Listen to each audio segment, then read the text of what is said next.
minute. Wait a minute. I haven't marked that one yet. You don't mind, lady. This weighs a few pounds, Well, you I'm know. sorry, but you shouldn't have picked it up so fast. Well, I'm about to drop it even faster. All right, I'm finished. Thank you. Oh, that's beautiful, lady. Early Halloween. I got another one here for you, Mrs. McMillan. Thank you. Gee, what a nice ring. I think it's a lodge ring. Oh, it's still very tasteful. Not large, it's a lodge ring. Although it is kind of large. Oh, it's not large for a lodge ring. I've seen larger lodge rings. It's very lovely. Well, I better get this on the truck. All right, come on, Logan. Excuse Let's me. move it, huh? Where do you want us to send a bill, Commissioner? To you or to the city? To me. The city can't afford it. Ah, well, in that case, we'll try to finish on time. You look awful. Thank you. Why do you say that? Because you look awful. Oh, well, as long as you have a reason. My reason is that I've gone 2 whole nights without any sleep. I know. I'm sorry that my packing kept you awake, Mac. It's just that the movers told me Friday that we'd move on Tuesday, and Wednesday became Thursday when Friday became impossible because of the extra van. Sally, it's okay. Promise me one thing we get in the new house. Okay, what? Get him to set up the bed first. Absolutely. I wouldn't have it any other way myself because there are certain initiation rites expected in a new home. Mm-hmm. And then we'll get some sleep, huh? Goodbye. Bye. Oh, hello there, Fred. Morning, Commissioner.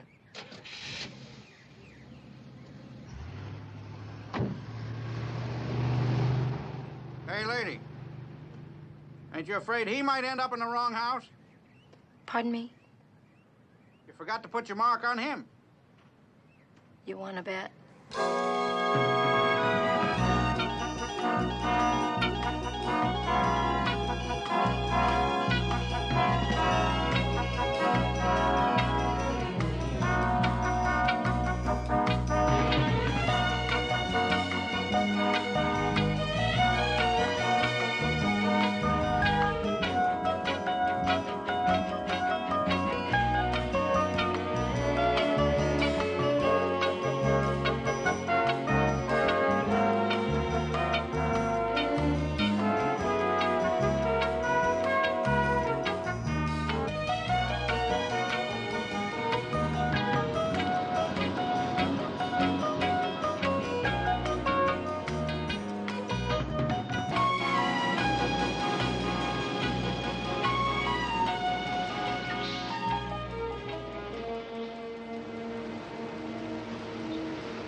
Okay, lady. Okie doke. Sign right here, please. Why? Are you leaving? I haven't even checked all these boxes yet. Yeah, well, I have. We picked up 34, we delivered 34. Well, at least let me make sure that they all have my mark on them. Lady, it's been a long day, and I got a bowl in 45 minutes. And I'd like to put a little something in here first. Looks like somebody already beat you to it.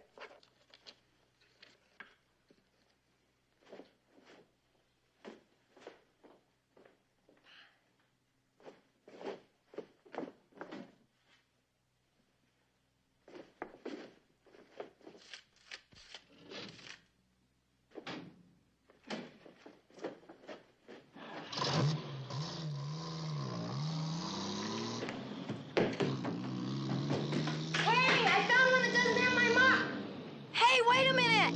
You forgot one of your barrels!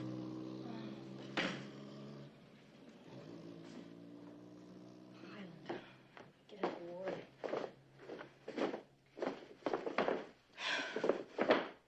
They don't only give me the wrong barrel, they give me a barrel that's damaged.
but I'm your new neighbor, and mine isn't working, and I have to use your... Of course. Right down the hall to the left.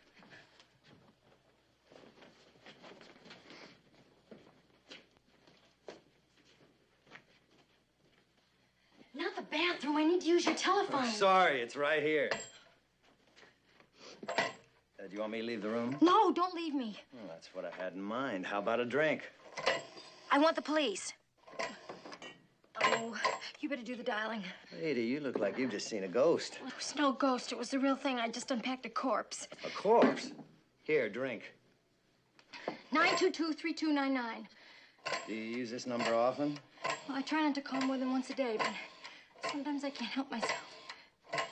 Here, let me talk. Commissioner McMillan's office. Commissioner McMillan, please. I'm sorry, Mr. Deems. The last three things I said into your machine were lies. You're sure they were lies? Terrible lies. Then you're an exceptional liar, Commissioner. It works fine with your regular liar. Yes, Anne? Mrs. McMillan on line 2, sir. Urgent. Yes, Sally? Mac? There's a dead man in one of our barrels. What? It was horrible, Mac. All my precautions, and then they did mix him up. It wasn't marked, but it was seeping, so I opened it, and there he was, Mac. In my barrel. Well, in his barrel. It wasn't my barrel. It wasn't marked. Mac, you better get home. Where are you calling from?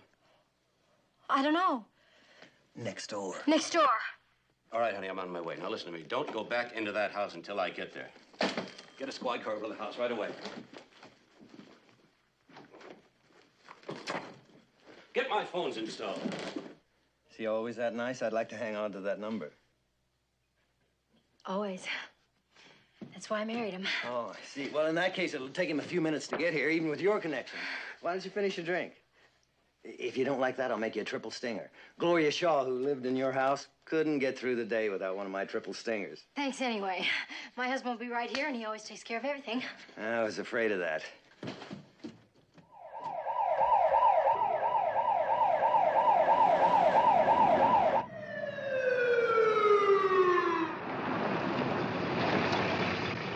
Hi, you all right? I'm all right. He's in the living room by the fireplace. You can't miss Yeah, him. we'll take care of everything.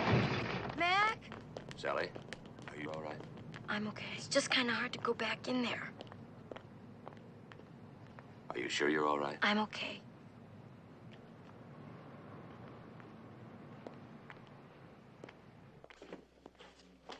It wasn't one of our barrels, Mac, because it didn't have my little mark on it. That's reassuring. Sergeant? Oh, Mrs. McMillan, is there another fireplace? Another one? No. I told you it's right. It was right there. No, it was right here. Here's my book. Now, this was on top of the barrel when I opened it. It was right on top, and then it fell off like that. How did you open it, Sally? What did you use? The poker. And then I dropped it right beside the barrel. Is this the poker, Mrs. McMillan? Yes, this is what I opened the barrel with. And then I dropped it right there. I didn't put it back in place. There was a barrel. And it wasn't mine because it wasn't marked. It was seeping. And it was damp. All over this floor. It was damp. And there was a man inside, and he was dead. You believe me, don't you, Mac? Don't you, Mac? Don't you?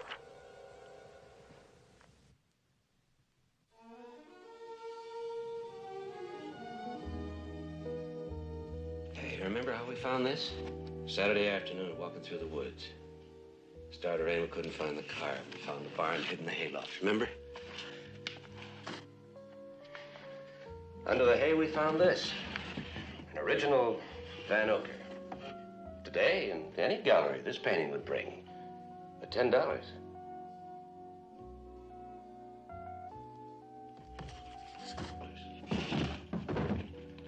You do believe me about there being a corpse here, don't you, Mac? We're checking with the moving company and with missing persons. Now, would I do all that if I didn't believe you? Yes, you'd do it anyway. You'd do it to make me feel better. How would you feel if I didn't do it? Terrible.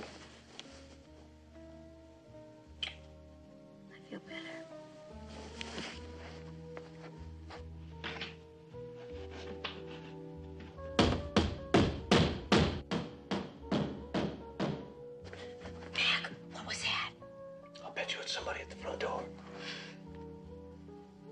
so bad. I don't want to win.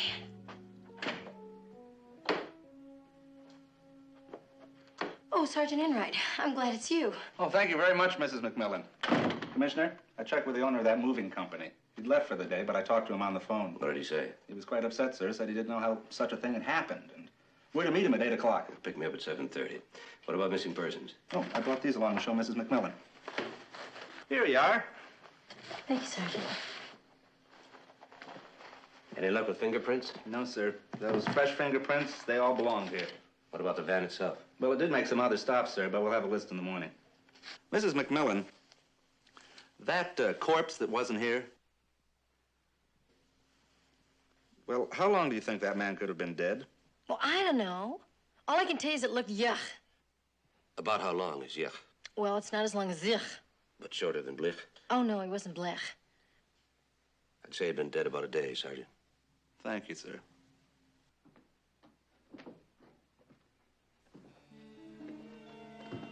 Shh, listen. No, did you hear that or not? Stand back, Mrs. McMillan.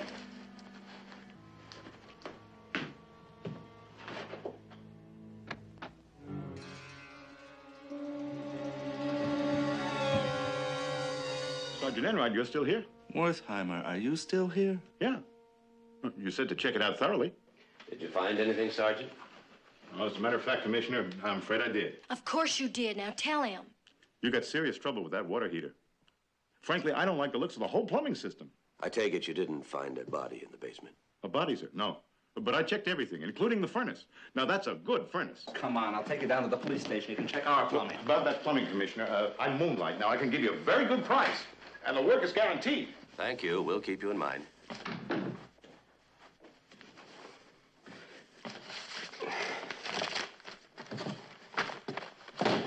Now, honey, I know this has been rough for you.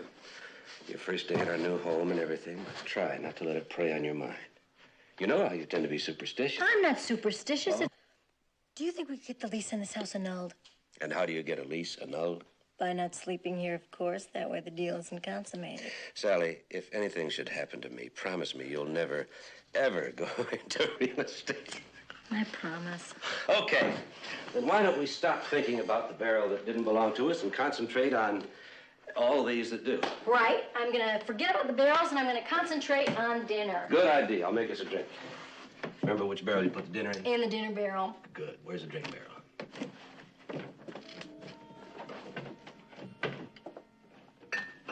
Thanks, Mac. For what? Just thanks.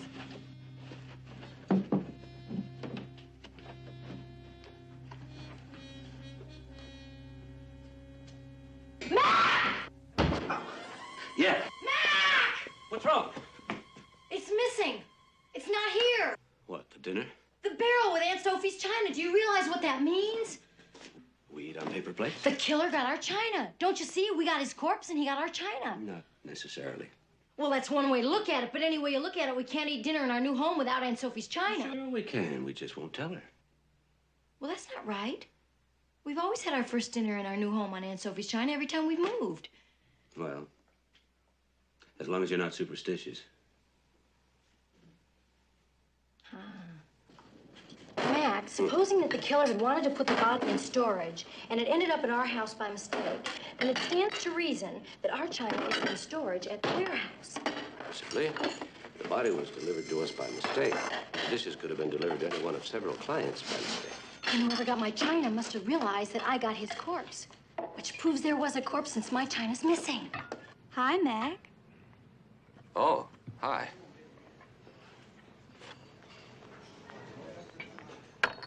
Mac, if the killer was having the corpse stored, then how did he know so quickly that there'd been a mistake made? He obviously had a connection with the moving company. Exactly. You already thought of it. Yeah, we'll check out both possibilities. Someone intimately connected with the moving company or someone who might have bribed a mover.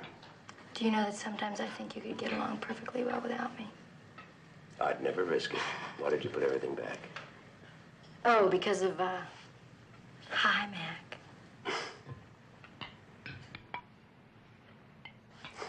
Mac. What is it? What's Pilot doing here?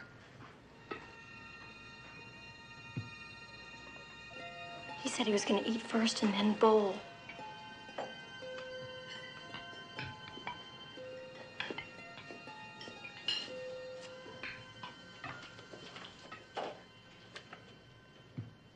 Good evening. Well, hello, Commissioner. I didn't recognize you in your bowling shirt. Yeah, well, I'm a little late. I gotta run. Are you aware that a dead body was found in our house in your barrel? Don't try to pin anything on me. I just pick up and deliver. Pick up and deliver. And bowl. Stick around, Pilot. We want to talk to you in the morning. Yes, sir.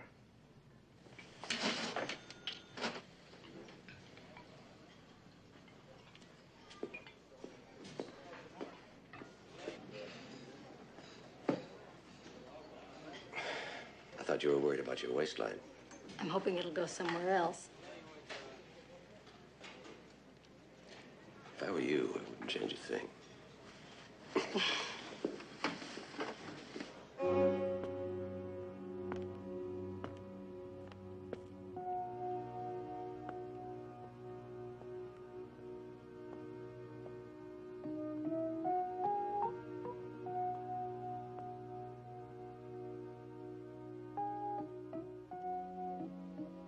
Sorry, the bedroom's not in order, Mac. I know I promised.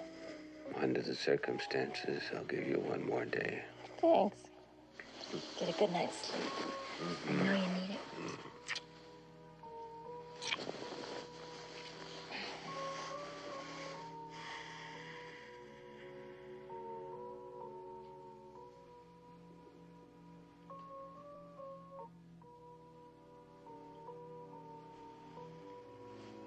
Wow, is that bright? Is that the moon or the sun? I don't know. I'm new in the neighborhood. The new curtains aren't ready yet. I could get the old ones tomorrow. Oh, I'll just wait. At least it's romantic. I have an idea.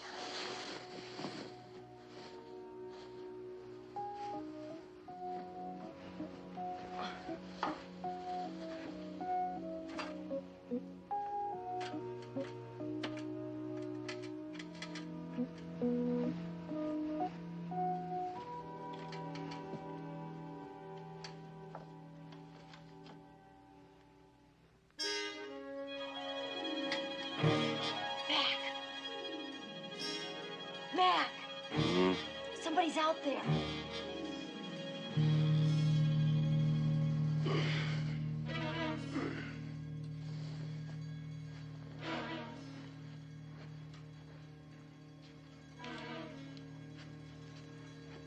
Where? It's gone. Probably somebody just walking home late.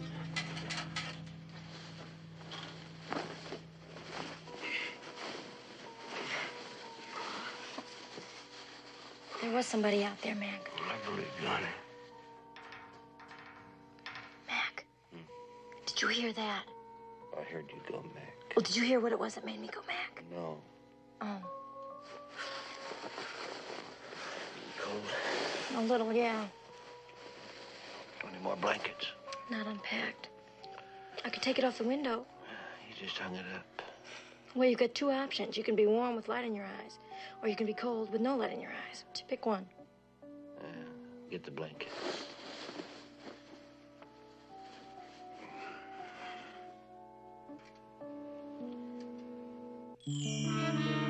Mac!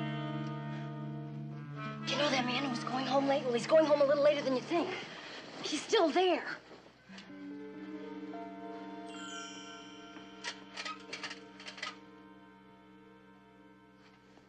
Well, there was somebody there a minute ago. Sally, how would you like to spend the night at a hotel? Of course not. If you're nervous about staying here tonight, just say so. There was a man out there, I Mac. don't doubt that. He probably takes a stroll along here every night. At this hour?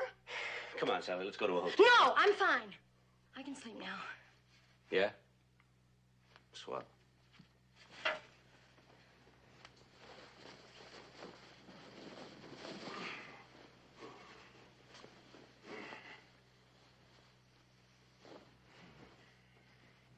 The first one asleep, let out a whistle, okay?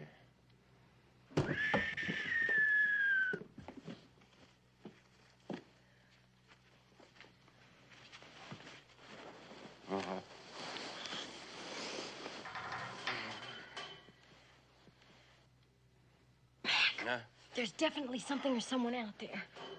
Do you want me to go down and look? Please. Sally.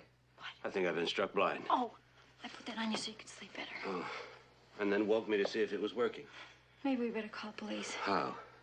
Phone hasn't been connected, remember? Here, put this on. Take this. You might need it as a weapon. Thanks. If I catch someone, I'll hang him in the closet. Good luck.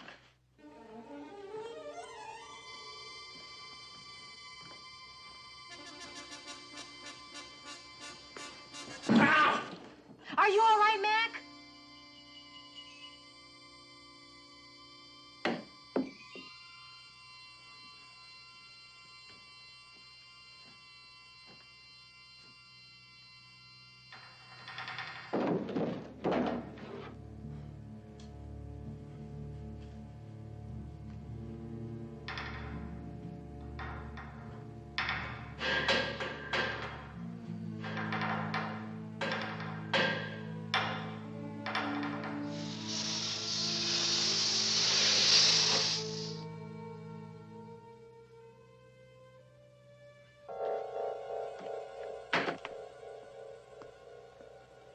There was no one down there, Sally.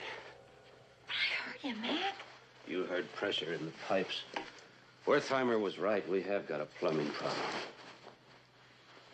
Why are you getting dressed? Because we are going to a hotel. Period. No, we're not.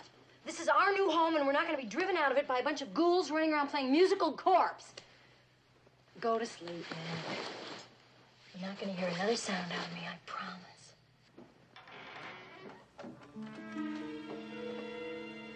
Mac?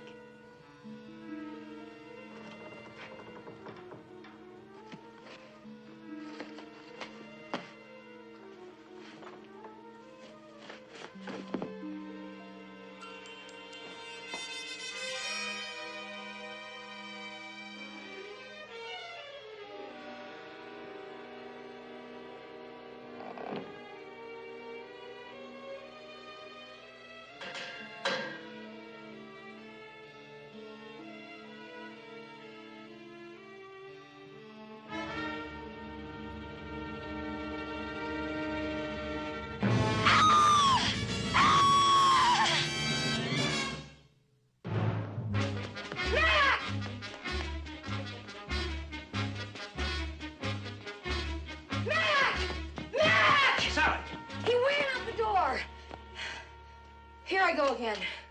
I did see him, Mac. What did he look like? I don't know. I was too frightened. You all right? What are we gonna do, Mac? It's so creepy here. No luggage? No luggage. Mr. and Mrs. Stuart McMillan. Funny. Our police commissioner has the same name. That's funny. Shall I get a boy to show you to your room? No, thanks. We'll find it. Yes, sir. I'm sure you will. Oh, and I'd like to leave a 6:30 wake-up call, please. Oh, yes, sir. Whatever you say, sir.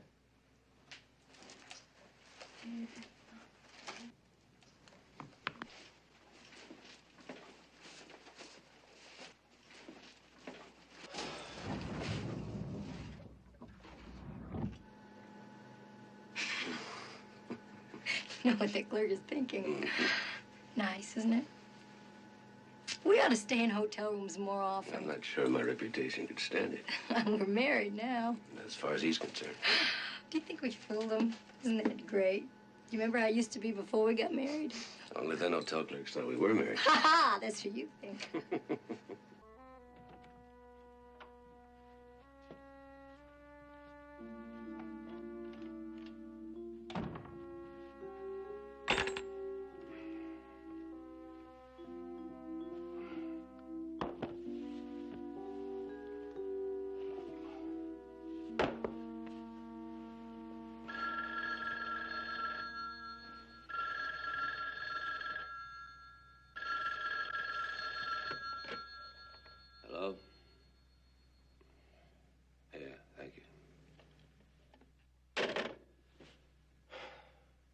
was our wake-up call.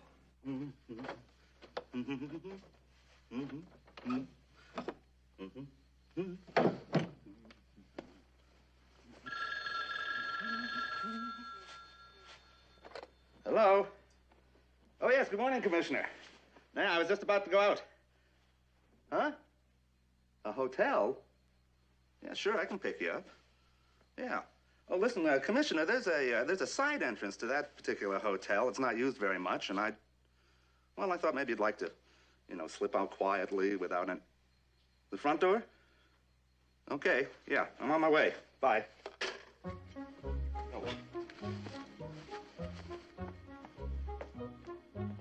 We could make an adjustment, Mrs. McMillan. That's all right. How much is it?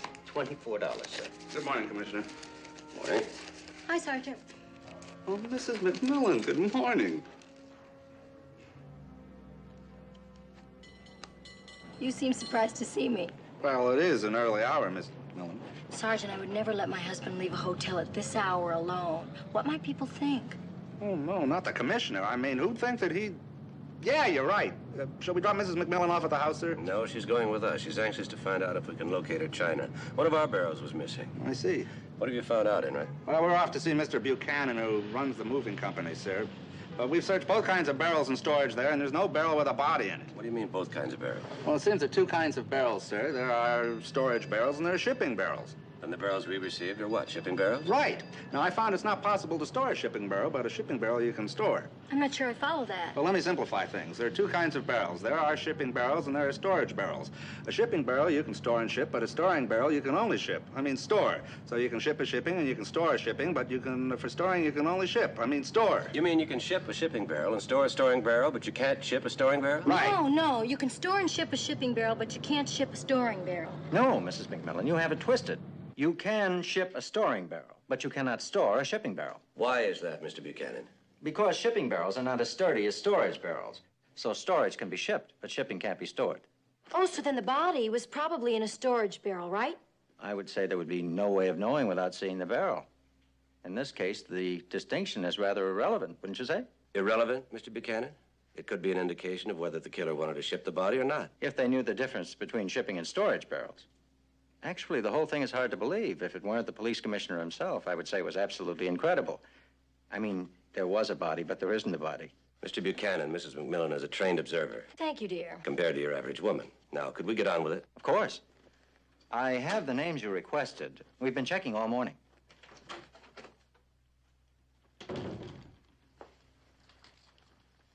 Thank you. Give these to the commissioner. Hi, Mac. Oh, hi. Kitty Winters. Oh, you know my wife, Sally. No. Well, this is my wife, Sally. How do you do? How do you do? How do you do?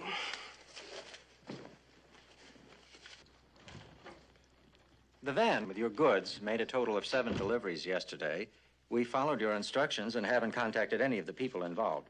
You have the names and addresses of the people who had items stored yesterday. As far as our drivers are concerned, your men have already spoken to them. We're running a complete background check on all of them now, sir. Guido Bartoloni.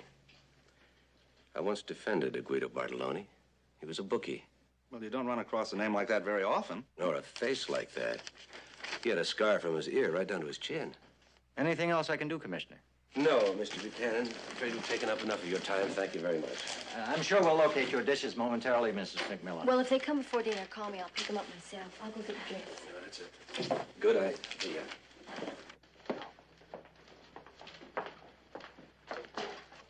It always hurts when I can't remember a face. I know, dear. Of course I remember. I defended her once in court. What for? Assault with deadly weapons?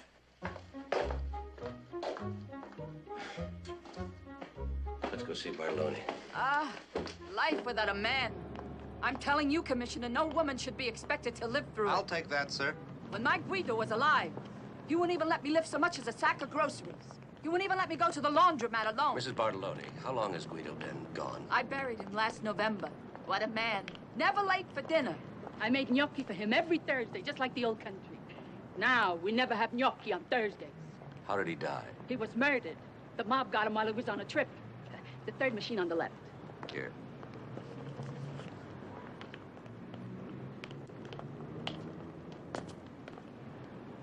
I'm sorry about Guido. I always liked him. He was innocent when I defended him. I know that. Oh, he was. He didn't become a bookie till later. He learned so much about bookie operations from you, he decided to become one. From me? Oh, the loneliness, Commissioner. The terrible loneliness. And I hold you responsible. If you hadn't done such a good job defending Guido, he'd be in prison now, safe.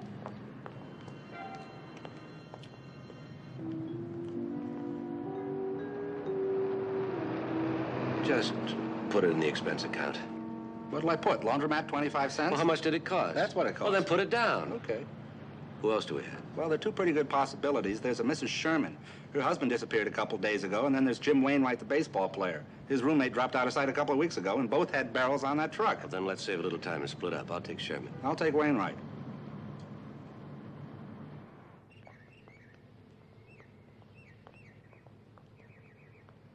Oh, thanks for letting me in, Mrs. Abernathy. I'll get these drapes back to you within the week. Maybe it'll help with the sale. Don't bother, Mrs. McMillan. The house will probably sell easier without them.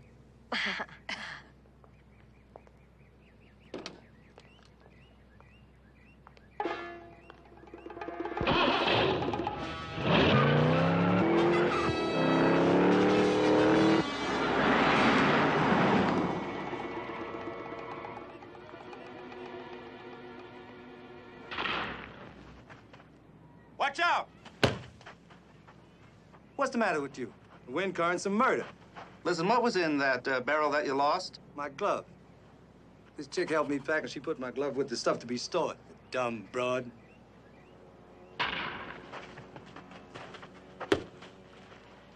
We're on our way to Venezuela, winter tour. But I'm not going anywhere without that glove. Say, listen. Hey, I understand that you room with Kenny Williams. Yeah. Watch out! Hey, listen, didn't Kenny cut out a couple weeks before the season ended? Look, none of that stuff's true.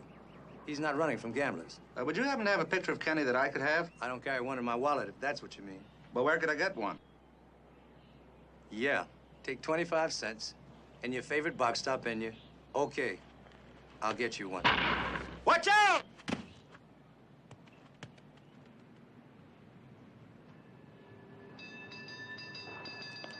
We're not sure, Mrs. Sherman. There's every possibility it isn't your husband. Well, I'd like to know for sure, either way. If he's dead, at least I know where he is. Do you have a photograph of him? No, as a matter of fact, I don't. Not even a snapshot? Anything? Anything? Hey, there he is. That's Gustav. Well, I did say anything. Personally, I think it's too flattering. That's always a danger with self-portraits. May I borrow it for a while? As long as you bring it back tomorrow. I understand. It means a great deal to you. Oh, you bet it does. I got a buyer. Mildred, you've got a great pair of legs. You know, I haven't thought about them in years. Think it's too late to do anything with them? Why don't we concentrate on your legs tomorrow and think about your room today? And forget about my room. I'll sleep over at my sister's again tonight. She loves having me. She's only got one room. Where does her husband sleep? Out. That's why she loves having me. Oh, Mildred, I don't think these dishes are going to stay up. You mean drapes? I said drapes, didn't I? You said dishes. Look, I know how you feel about those dishes. I had nice dishes once. You can't get them out of your mind. You get your dishes, you got your home. I'll take care of these. Oh, no, I'm going to stay and help you. Mrs. McMillan, these drapes won't stay up unless I can get this rod reinforced. It'll take time. I'll call Newman's Hardware. No phone. Well, there must be a hardware store in the neighborhood. Yes. 1 block away, right around the corner. I'll go. I can use some fresh air. Okay. What's the matter? I haven't got any money. You? $1. Charge it. We don't have a charge account. Open one. Right. Oh, they'll want references. Have them call me. No phone. Well, hope you can get them for $1. Well, if it costs any more, I'll use my good leg. Go look for your dishes. Okay.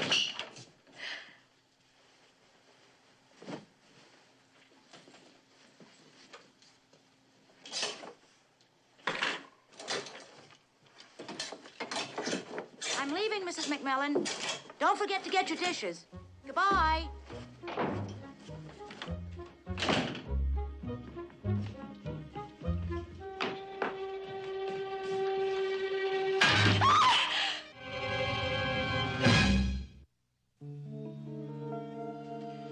Move it.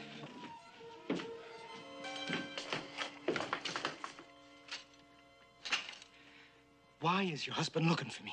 Well, maybe if I knew who you were, I could...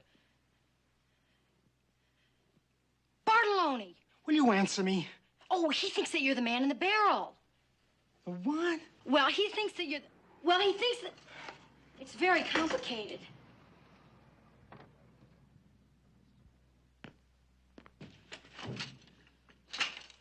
Who's the scooter? What? The scooter, the cop. Sergeant Enright. That's the kitchen. Uh-huh. Is there a back door to it? Uh-huh. Now, you keep your mouth shut. Keep it shut.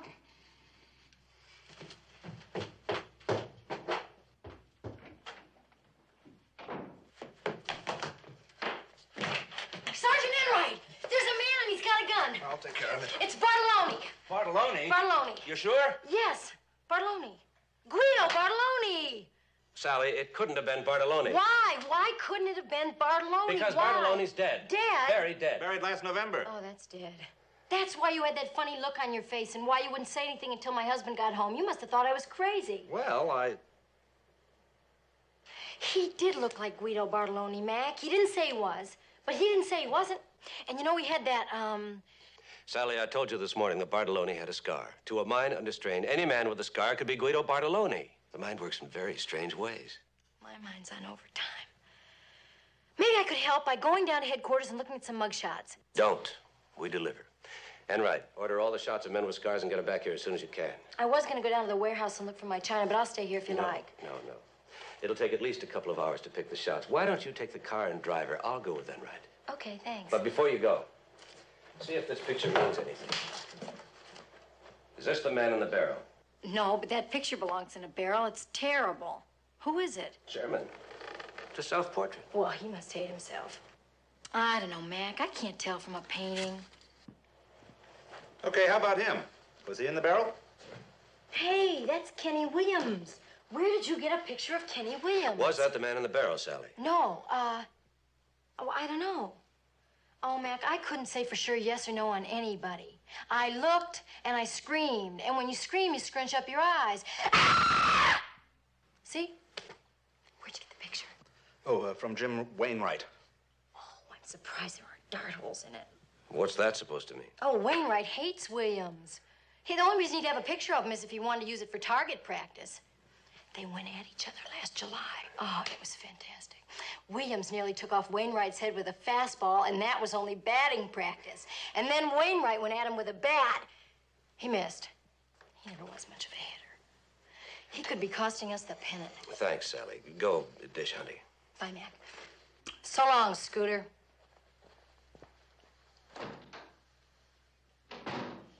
What'd she call you? Oh, I think, Snooker. No. Scooter. Yeah, Scooter. Bartolone called cops. Scooter. So? Oh, no, Commissioner. Bartolone's dead. Get a court order. We'll exhume the body if there is a body.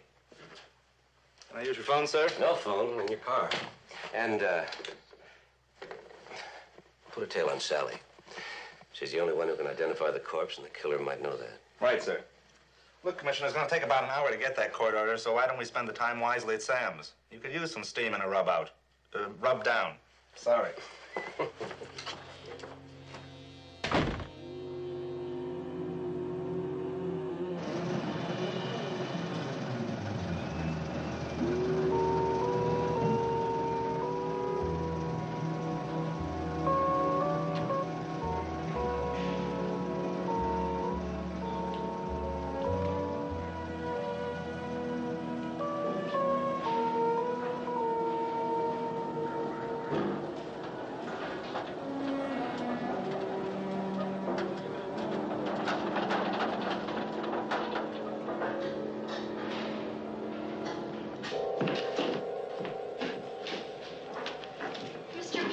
How was your game? I didn't bowl very well, as long as you asked. Sorry I asked. Will you get going, Pilot? We got a schedule to make. That's my foreman, Mr. Dickerson. This is Mrs. McMillan, the commissioner's wife. Ms. McMillan, huh? Well, your dishes ain't here. We looked. Would you mind if I looked? We're way behind. Your husband's people kept piling down in headquarters for 2 hours, and I ain't got a man I can spare to go with you. Well, I could do it. I'd know my barrel in a minute. It's got my little face on it. Look, I got my orders, and I follow them. No unauthorized personnel allowed in the warehouse. Orders? I thought that you were the boss. Yeah? Being foreman don't make you the boss. Gray is the head man. Who's Gray? I thought Mr. Buchanan was the owner. Well, they're partners. Buchanan takes care of the office. Gray runs the warehouse. Well, where is Mr. Gray? May I speak with him, please? Well, if you can find him, go ahead. He isn't expected back today. He's expected to be here all the time, but since he ain't showed up for the last 3 days, it ain't likely he's gonna be here. He's missing? No, he's not missing. Well, if he hasn't been here for the last 3 days, and you don't know where he is. Well, he's just like that lady. He takes off sometimes. And nobody cares? Buchanan cares. He'd fire him if he wasn't a partner. Thank you. They say get her acting like that.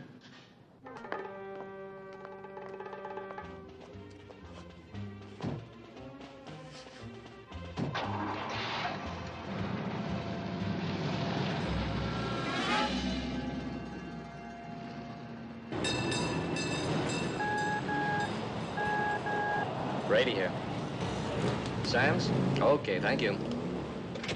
Mr. McMillan's secretary called. He's at Sam's if you need him. That's where we're going. Who's Sam? It's a steam room a couple of blocks from headquarters. Have I met Sam? I don't think so, ma'am. He's been dead several years. Well, that wouldn't stop me.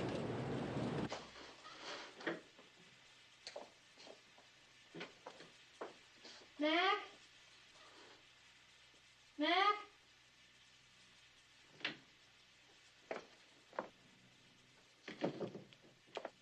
Mac? Where are you? Sally, what are you doing here? I just came from the warehouse. Guess who's missing? Buchanan's partner. Guess who's in front of you? Sergeant Enright. Oh, I didn't see you, Sergeant. Well, I'd like to keep it that way. You're right, of course. Maybe I could get you a towel. That is my towel. Oh, out. Out. Ah, that's what I've got to do. Which way is out, Mac? Through the door. Through the door. You're always right, the door. It was nice to see you, Sergeant. I didn't mean that. I didn't mean that.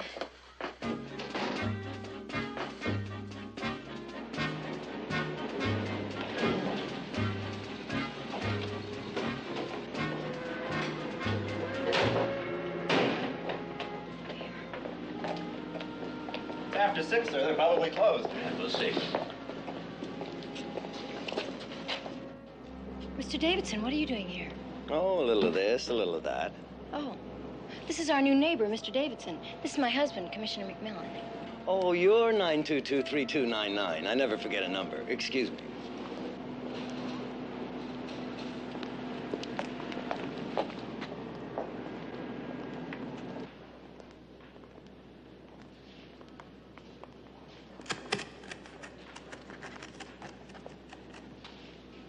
He won't bother me anymore. Here, let me give you a hand with that. I need a little help with mine, too. Commissioner, what are you doing here? Well, I was thinking of asking all of you the same thing. Mr. Wainwright and Mrs. Sherman called me after you interviewed them. They wanted to look through their stored things. Mr. Wainwright wanted a baseball glove. A baseball glove. And why are you here, Mrs. Sherman? I'm looking for my husband's gold-plated baby shoes. When it comes to sentiment, I'm a regular dish rag. Car phone. Mr. Buchanan, we just passed our new neighbor, Mr. Davidson. Do you know him? Davidson. He's our accountant. I'd like to see a picture of Mr. Gray. Bob Gray? Your partner. Oh, may I ask why you want to see a picture of Mr. Gray? Yes, you may ask. Do you have one? Oh, if you're thinking that... Well, it just couldn't be. I spoke to him this morning from Mexico City. It's okay at the cemetery, sir. I'd like to see the picture, Mr. Buchanan. Certainly. Certainly. No, it wasn't Gray. I know he didn't have a beard. Anyway, how could he have been in the barrel if he was in Mexico City? Have communications check that call, Sergeant. You didn't believe him. I don't believe anybody in a murder case, sir. I believe you. You don't believe me. I believe you. He believes you. It was me that didn't believe you. You do now? I believe so. Yes, ma'am.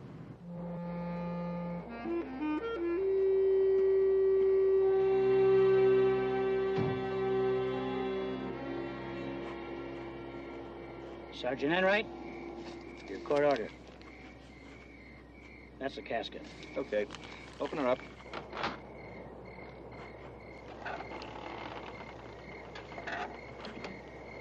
No body. No body. No body. Nobody. Well, I guess that's it. We'll cover it up in the morning. That's all for tonight.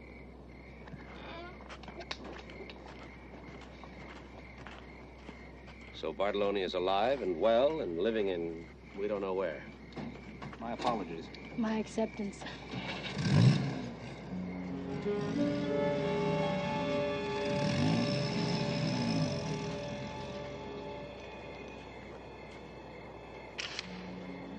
Hey, there's someone over in those bushes. You sure?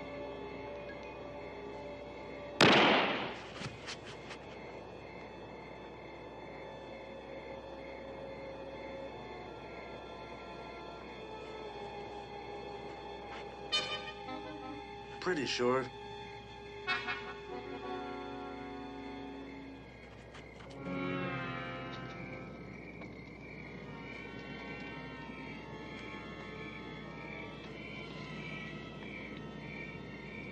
There's something under me. A body. Don't panic. Moving! Sally, not me. Oh, man. No offense, but this is one of the few things I don't want to share with you. Stay down, you'll be safe. Are you kidding? I wouldn't be caught dead here. Where are you going? To help Enright. Now stay down.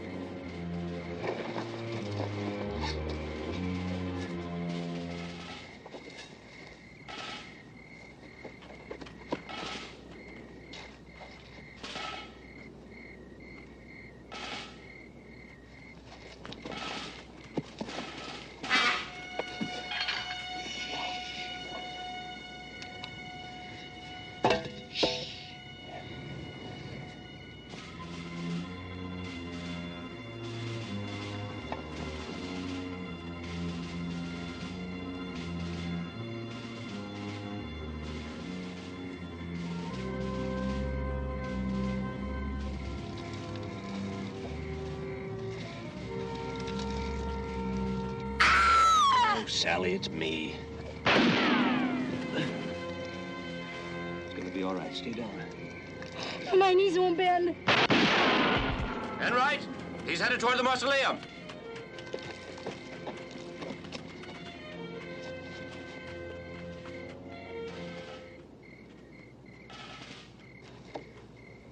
Enright!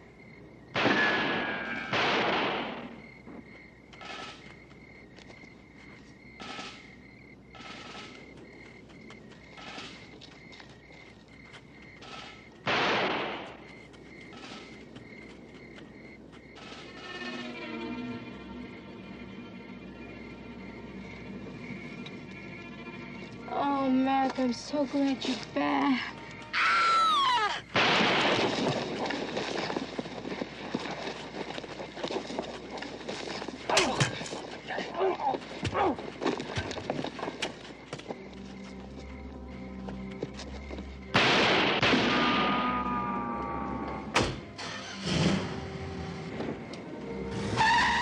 I'm sorry, sir, but I think we've lost him. Mac, are you all right? Yeah, I'm all right.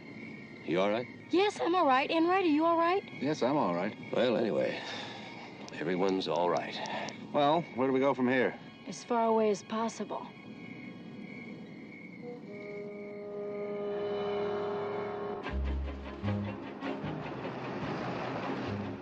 The trouble with this case is all we know is what we don't know.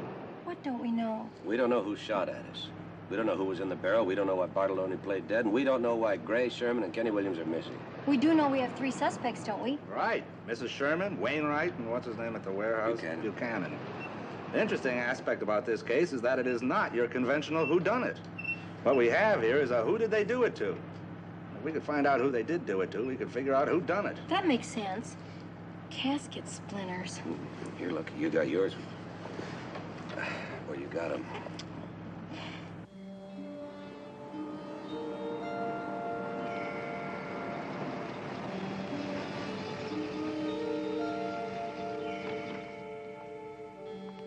Would you like to join us for dinner, Sergeant? Oh, no, thank you, Mrs. McMillan. I think I'll just go home, fall into bed. I'll have dinner in the morning. Oh, good night, Sergeant. Good night, Sergeant. Oh, Commissioner. Yeah? About those splinters, sir. They were shooting at her.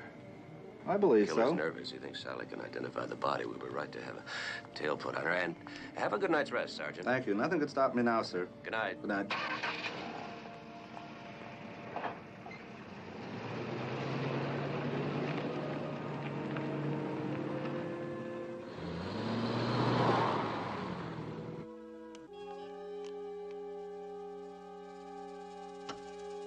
It's another one of Mildred's famous missives. Hiffle, gone to Massachusetts. Grapes upon the broom. Funek. First one. Hiffle, gone to Massachusetts. Hiffle. Hi, folks. Gone to Massachusetts, my sister's. Gone to my sister's. Grapes upon the broom. Grapes upon the broom. I know. Drapes are in the bedroom. How'd you know that? Hiffle is always high, folks. And as for the drapes, well, that's what Mildred and I were working on today. I think you're bluffing. All right, Funek. Let me see it. Let me see it. Funek. Phone's okay. The phone's okay. Phone's working. Oh, good. Let's go to bed. Mac, what were you and Sergeant Enright whispering about tonight? Oh, we weren't talking about anything. Mac, you can tell me. I won't be nervous. We think they're trying to kill you. Don't tell me. I'll be nervous. Sit. Everything's gonna be all right, Sally. Put it in writing. Okay. Yeah, there it goes again. Wait a minute. Let me get it. That way I'll learn how to handle it until we get a new heater.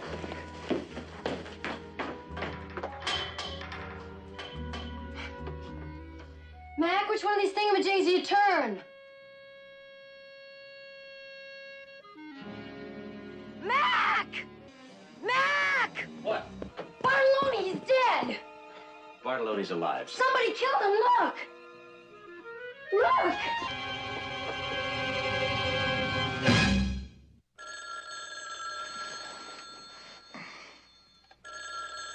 I won't answer you.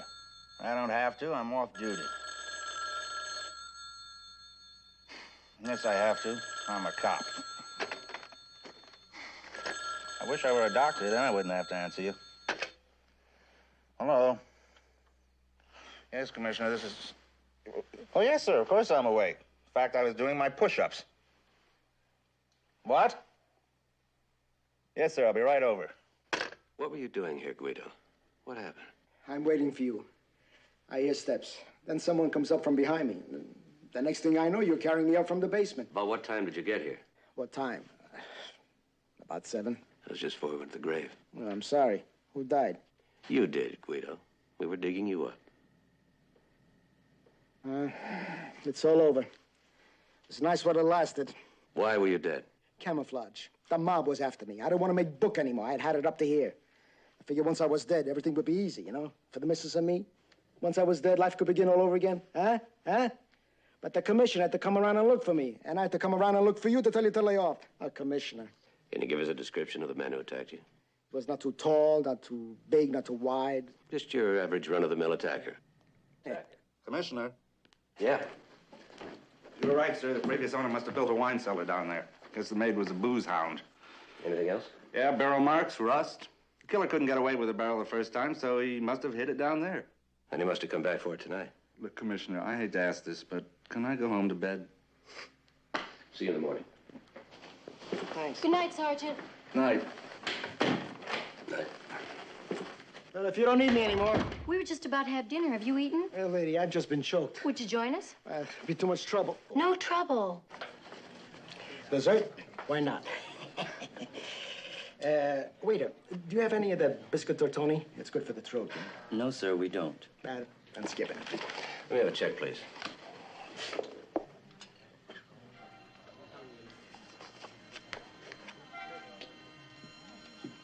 staring at? Huh? Oh, his ring. His ring. The guy that choked me had a ring just like that. I Was remember. it gold with a red and blue design? No, it Can was you remember gold. if it looked like something he might It have had had in some- college or something? Logan had a ring like that.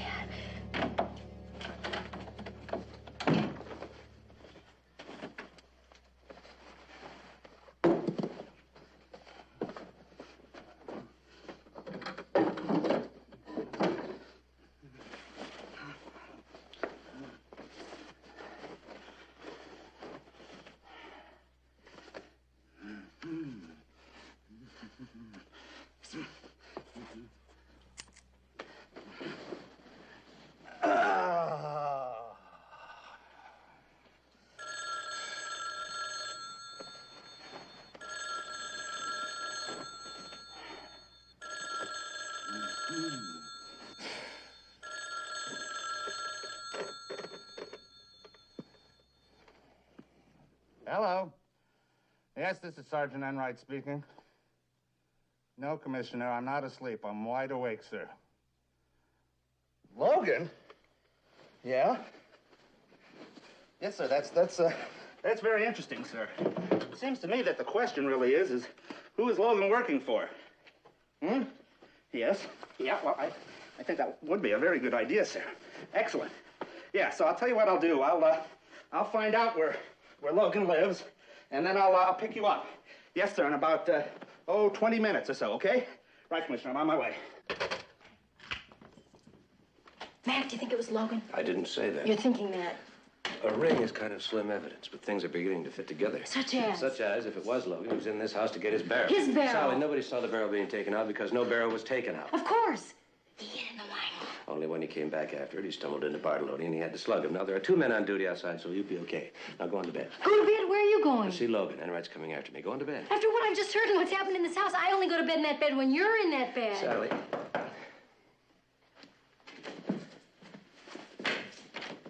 You've made good time. Yeah, but I got a ticket. Did you find out where Logan lives? He's at the airport. Oh, you got him just in time. No, we got him just after his time. He's dead.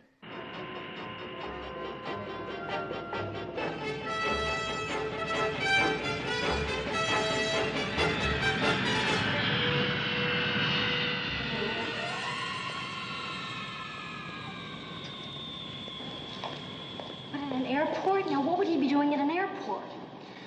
Sally, if you had a body, I mean, if you wanted to get rid of a body, where would you dump it? In the ocean. The middle of the ocean. Mac! My china. They didn't dump my china in the ocean by mistake, not in the Pacific. Well, there's obviously been some kind of a mistake. Oh, my china. Fishes eating off of my china. What do you make of this, sir? Found not far from the body. Pilot. What? That belongs to a guy who used to work with Logan. His name is Pilot.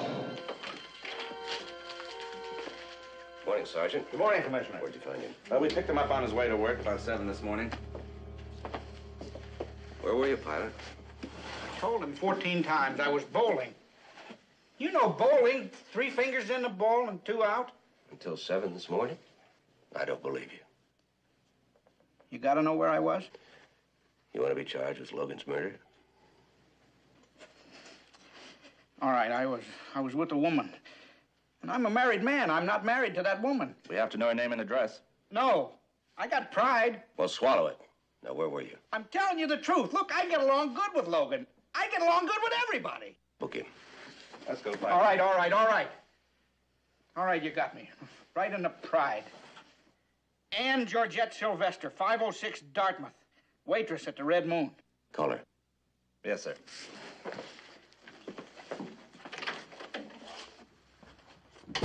Has my wife got to know? Only if you tell her. I do, and I'll never bowl again. Tell me, how did you get along with Gray? Well, we were, buddies. When'd you see him last? A couple days ago, just before he left for Mexico. Why did he go to Mexico? Well, he said he was going on business, he always does, but tell you the truth, I think he was going to play around with the girls, He thought he looked 10 years younger after he shaved. Now, personally, I liked him better with the beard. Shaved his beard, huh? Yeah, there's nothing illegal about that, is there?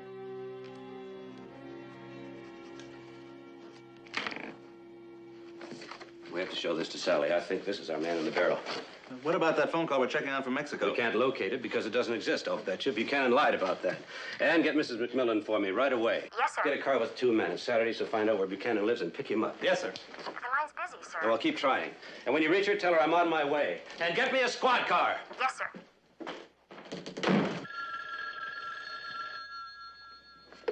Hello? Hello, Mrs. McMillan. This is Mr. Buchanan from Movers Emporium. I have some good news for you. We've located your china. That's wonderful, Mr. Buchanan. When can you deliver it? First thing Monday morning. Monday? Yes, you see, today is Saturday. We're closed. I wish I could get it to you sooner. Maybe I could come and pick it up myself. Well, I don't see why not. As a matter of fact, I'm at the warehouse right now. So if you're coming right away, I can meet you personally. I'll be right there. Fine. I'll be waiting, Mrs. McMillan. Thanks a lot, Mr. Buchanan. Thank you, Mrs. McMillan.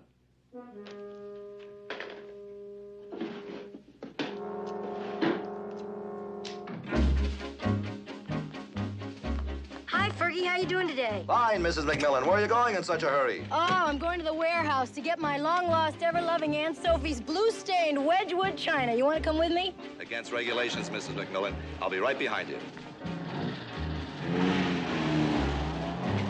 Then you can help me load. I'd be glad to help.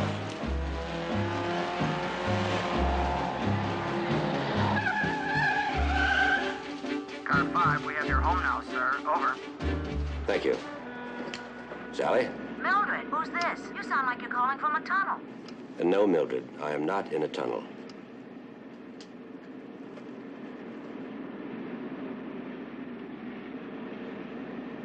Yes, Mildred, I'm in a tunnel, and you're a witch. Oh, by the way, Commissioner, I was just talking to the drapery man. The new drapes are ready, and I'm going to hang them today. Fine, Mildred. Put Mrs. McMillan on. You'll be thrilled to know that she's on her way to the warehouse. Mr. Buchanan called and said they found her dishes.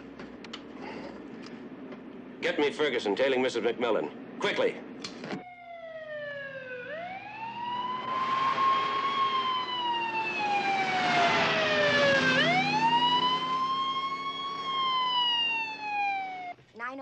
Code 3. 904, code 3.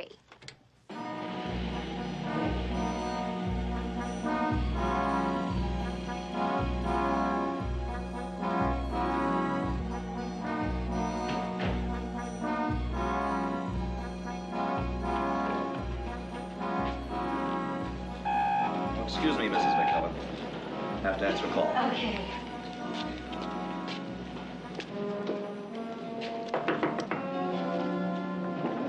Hi, Mr. Buchanan. Hello, Mrs. McMillan. Step in. Thank you.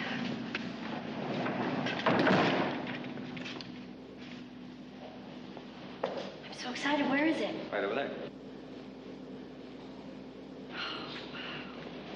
Where did you find it? They were sent to the airport by mistake. You want to check the barrel to make sure? Oh, no, I can tell it's mine. It's got my little face right on it. Right, sir, right.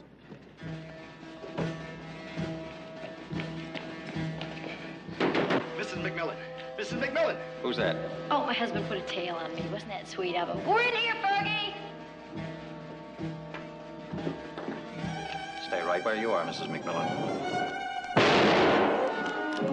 Don't move, Mrs. McMillan.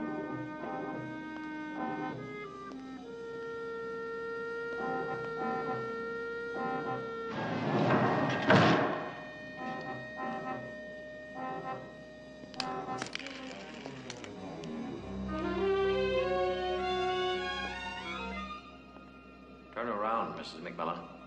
I'd really rather not. It's against my better judgment. Nevertheless, I do recommend it. I hope this isn't going to hurt too much.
Where's my wife? In a barrel. Which one? On the conveyor belt.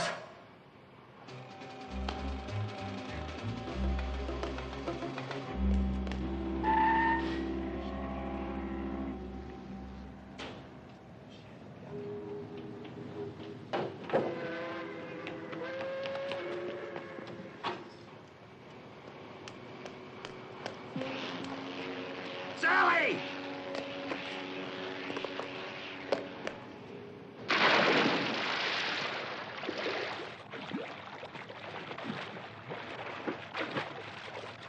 Sally! Mac! Sally! Mac! Where are you? Sally! It's okay, Commissioner. We got him. We got him, Sally. Oh, that's good. Where am I? Halfway to Istanbul. But I'm not dressed for Istanbul. Embezzling. Buchanan had been at it for years, apparently. Gray finally caught up with him. With his temper and all. Was kill or be killed. So Logan was working for Buchanan. Buchanan had to kill him because he knew everything. If you two can forget the case for a minute, how about a nice round of applause for the maid who glued the china together? Well, I don't know about you two, but I'm going up to my room and shave my legs. If you've got 'em, want 'em. Well, at least we had our first meal on Aunt Sophie's china.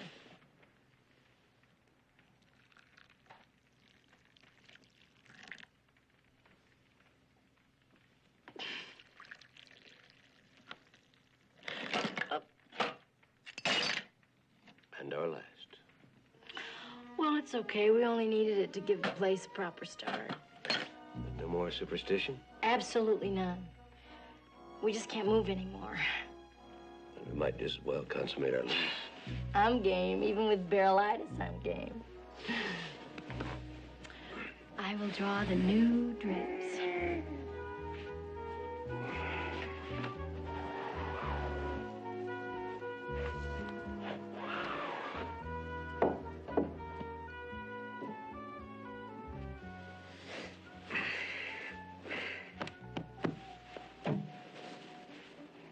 Are you sure you're not too tired? Mm-hmm. We'll go to sleep.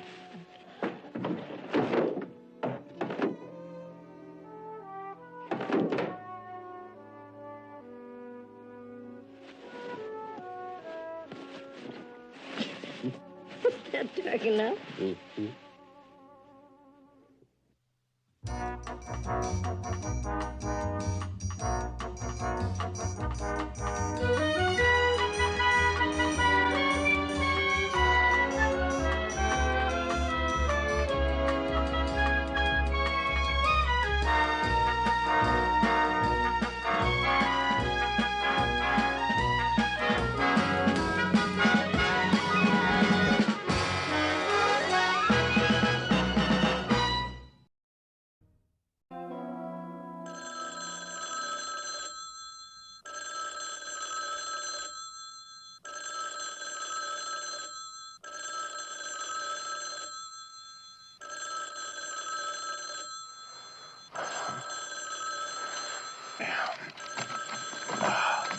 You go back to sleep, honey.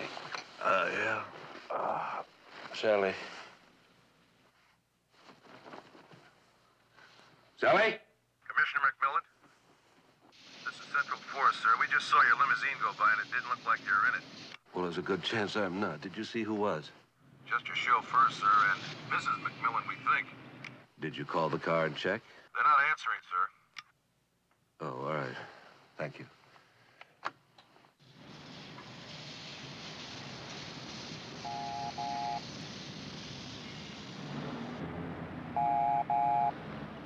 That's the commissioner's ring, Mr. McMillan. I'll have to answer. What woke him up? I could have sworn he was good for a solid 8 hours. I don't know. Yes, sir. Where are you, Patterson? Oh, I'm just breaking in a new lube job, sir. Put Mrs. McMillan on. Miss McMillan? Yes. You'll know her when you see her. She's brunette, thin, not particularly attractive. He wants to talk to you.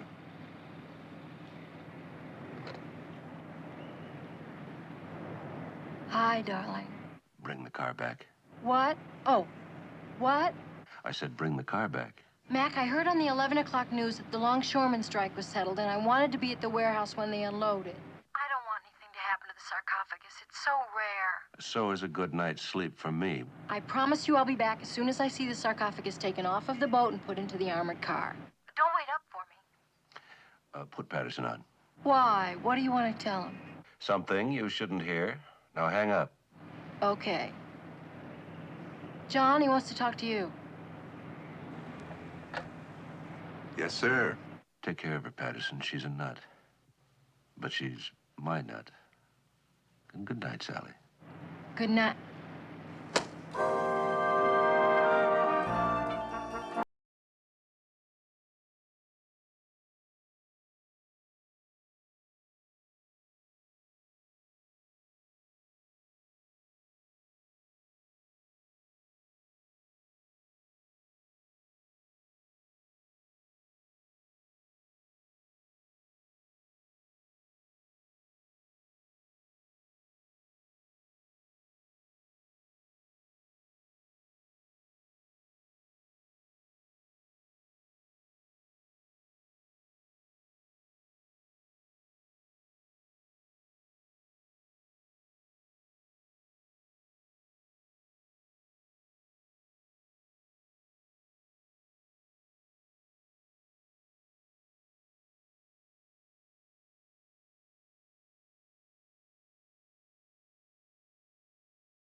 John, David.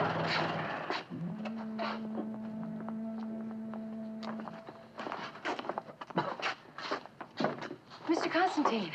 Mrs. McMillan. Well, it looks like we're going to be able to hold our auction as scheduled. Doesn't that make you feel good? Yes. Were you a cheerleader in high school, Mr. Constantine? What? Never mind.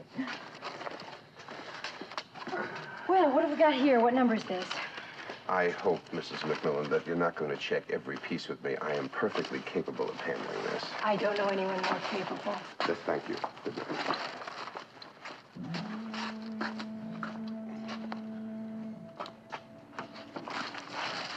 I realize that without your tireless efforts, none of this would have been possible.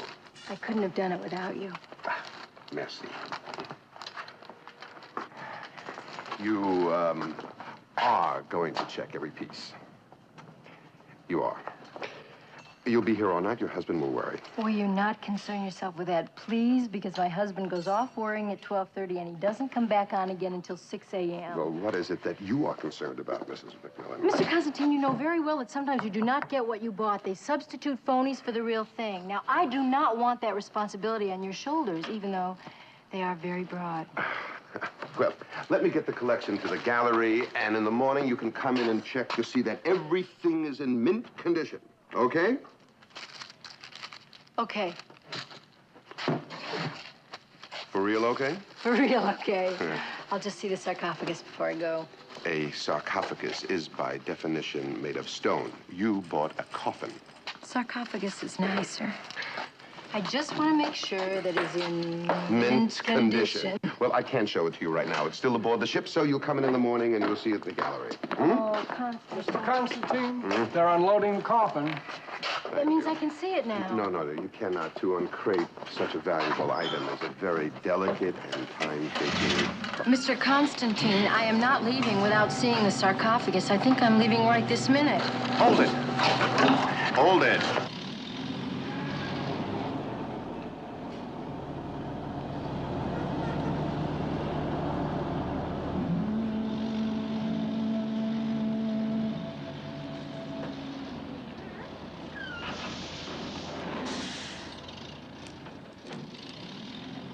There it is, and it is in mint condition. The crate certainly is in mint condition. Now, may I see the sarcophagus? You don't want me to open this here and now. We're going to have to crate it again. We will. Henry! Open this. And be careful.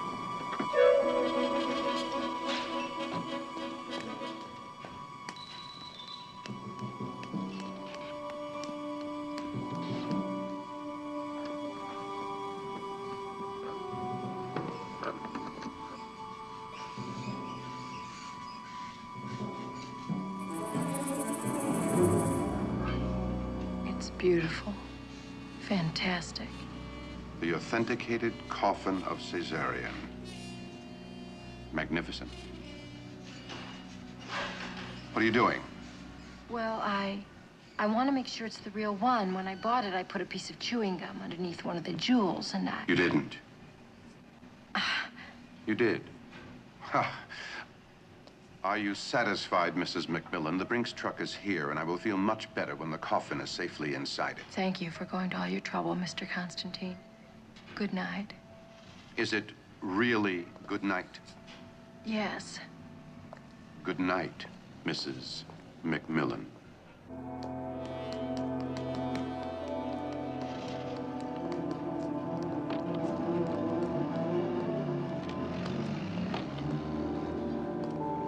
Where to?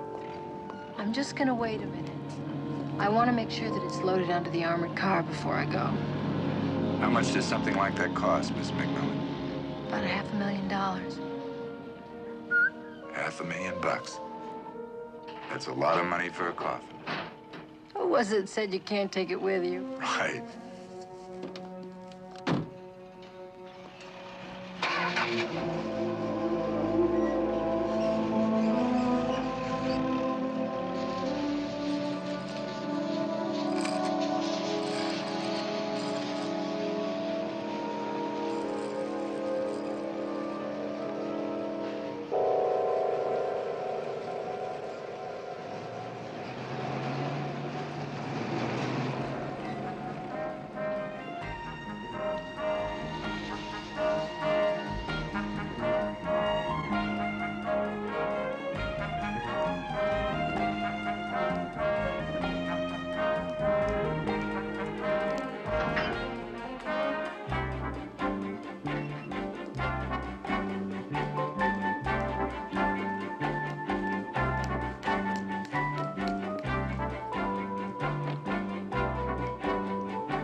Let's try Sacramento Street, John. It might be a little bit faster.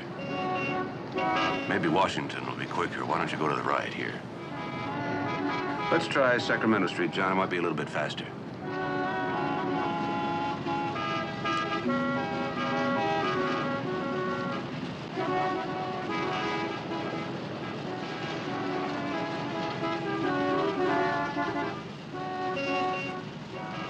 I know I had to go to work, and I know you had to take me.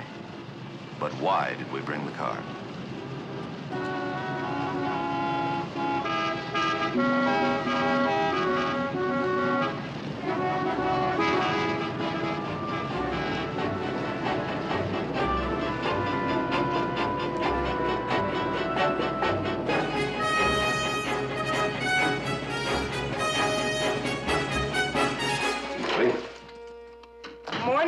Morning, Ann. You're very popular this morning. The mayor wants to speak to you, Chief Yekel, and your wife called 4 times. Well, get them back in order of importance. Yours or mine? You have your orders.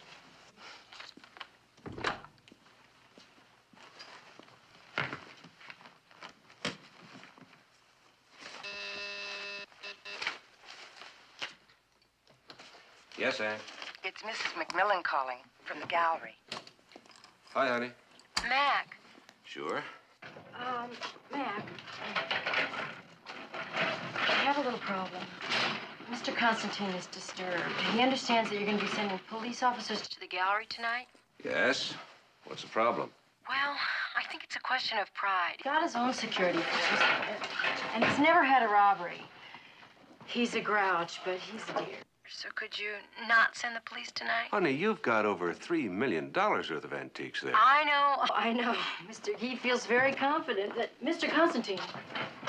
What is that? What's what? Oh. That is the Fellini clock. Well, I didn't buy that. Yes, you did, Mrs. McMillan. This is number 36 in the catalog. Your signature is on the invoice. Oh. Well, it's very beautiful, isn't it? Sorry, darling. It's just that I just saw something that I didn't remember buying. Seen lots of things you didn't remember buying. They're all over our house. Now, look, I don't want you to get carried away at that auction tonight, you hear? You sound funny. Yeah. Are we on the squawk box? Yes. Well, there's something illegal about that. Certainly immoral for a husband to broadcast his wife's private conversations. It's staying on. Oh, it is? Well, do you know that you destroy me, that you drive me out of my mind, that if you were right here, I would tear off your clothes?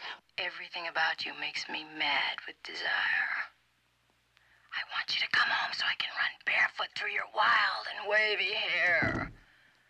Come on home to your wife who needs you. Come on home. Why don't you come home? Come on home, Mac.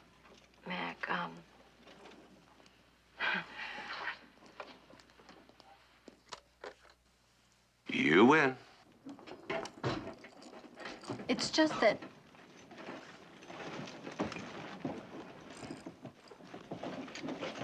I have something to tell you that I didn't want anybody else to hear. What's that? I'm really crazy about you. Well, they could have heard that. And thanks For what? for not sending the police. You're welcome.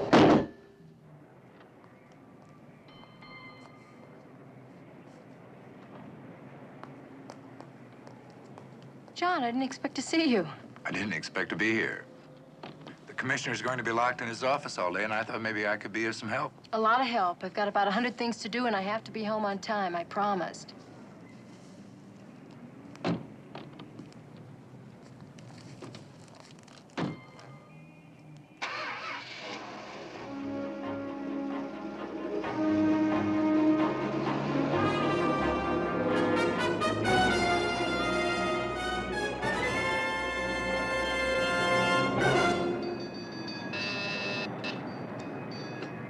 Yes, Commissioner? And get me the mayor, will you? The mayor had to leave his office. Garbage crisis. Chief Yekel is here. Oh, okay. Send him in. Morning, Mac. Morning, Chief. Just get in? Yeah, traffic tie-up again. We're working on it. Need any help tonight? I just found out they have their own security force. Yeah, but, Thanks, anyway. No, I shouldn't. Hey, there's something new. Yeah. Sally found it in the junk shop. Your car was out last night. She used it. Unofficial business. I know. I know. Andy, is it necessary for you to keep me under constant surveillance? You're the commissioner. We don't want anything to happen to you. Nothing ever happens to commissioners. Here, put that on the desk. Something might. Look, Mac, this is my last year. If you should get killed, it would be very embarrassing for me. Andy, I didn't take this job just to sit in one of these chairs here or behind my desk or in my car. The city's car. You shouldn't.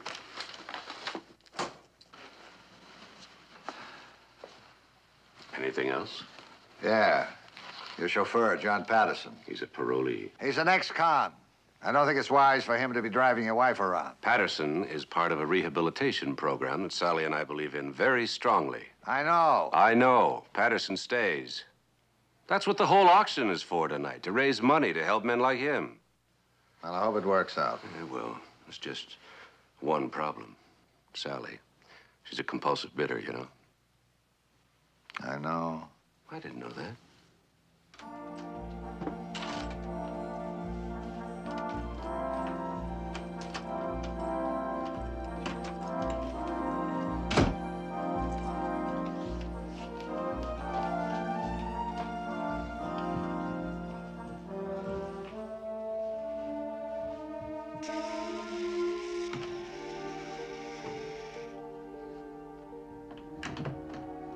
Have a good day. I'll only be 5 minutes. 5.5. Quick shower.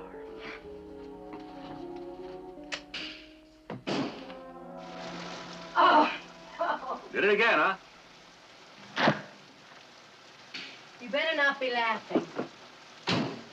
I don't have any underwear. What? I'm short on shorts. Oh, the laundry was due back Tuesday. I should have called. I'm sorry, Matt. You're sorry. Can't you wear your old pair? They're shredded. Did I hear, shredded? I caught them in my zipper. I guess I can go without any. Look in my drawer. Mildred sometimes mixes things up. That's impossible. Didn't you ever put your shorts in the wrong place? How soon do you have to know?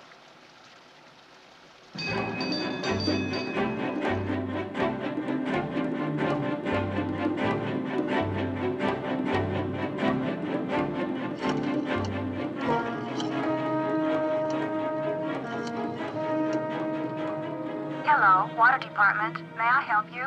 Yeah, I want to report a broken water main on Mason and North Point. I think you better get a truck or something as quick as you can. We'll take care of it immediately. Thank you for calling.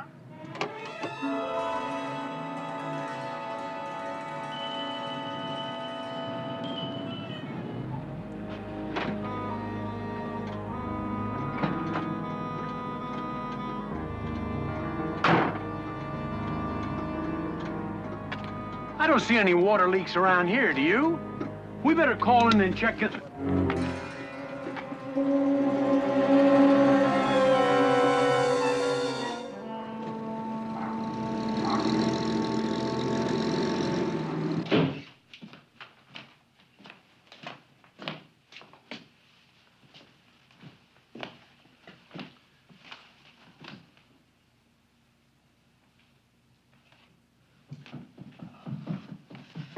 Mac, I'm sorry I'm late. That was a long 5 minutes.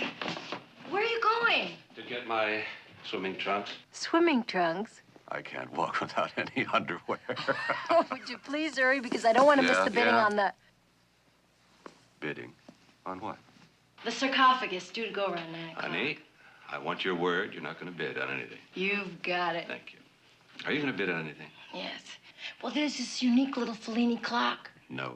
Won't go for more than $300. No. The money goes to charity. Don't forget, it's deductible. From what? Mac. No. And that means no. Back, down, sit. Stay.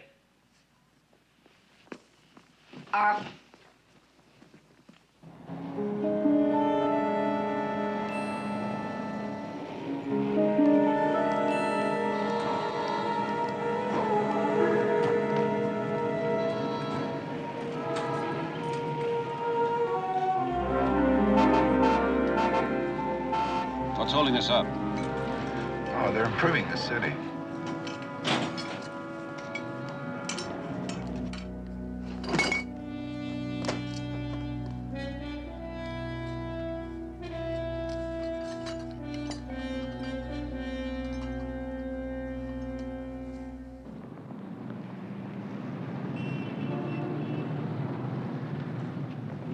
Do you want me to wait? No. Why don't you come back in about 2 hours?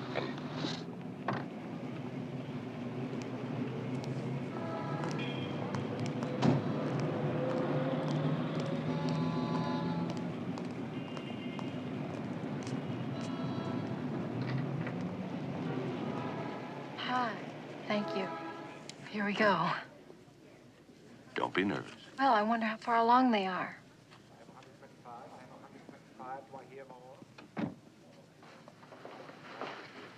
Good evening, Sergeant. Good evening, Commissioner. This is Mrs. McMillan. This is Sergeant Enright of our force. Good evening, Mrs. McMillan. How do you do? I didn't know you were a collector. Oh, well, the chief thought it'd be a good idea. If you'll excuse me, I'm gonna go see how they're doing in there. Have a good...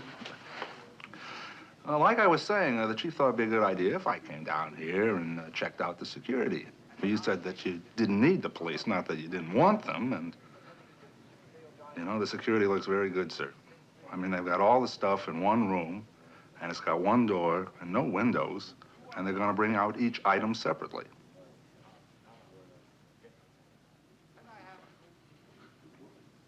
Well, I think I'll be leaving now, sir. Good night, Sergeant. And thank you. Good night, sir. You're welcome. Mac, Hmm? come on. Come on, they've already started. Come on.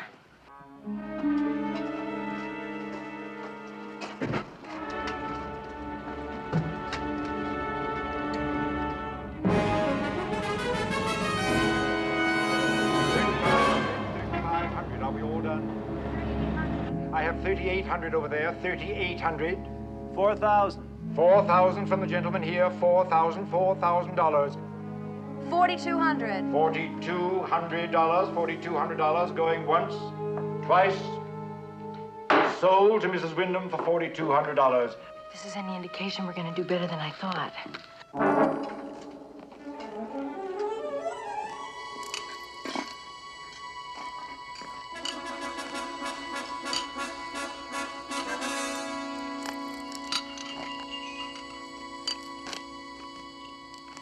Our next item is number 36 in the catalog, a Fellini clock. May we have the Fellini clock, please? Benito Fellini was perhaps the most renowned clockmaker in Italy in the 18th century.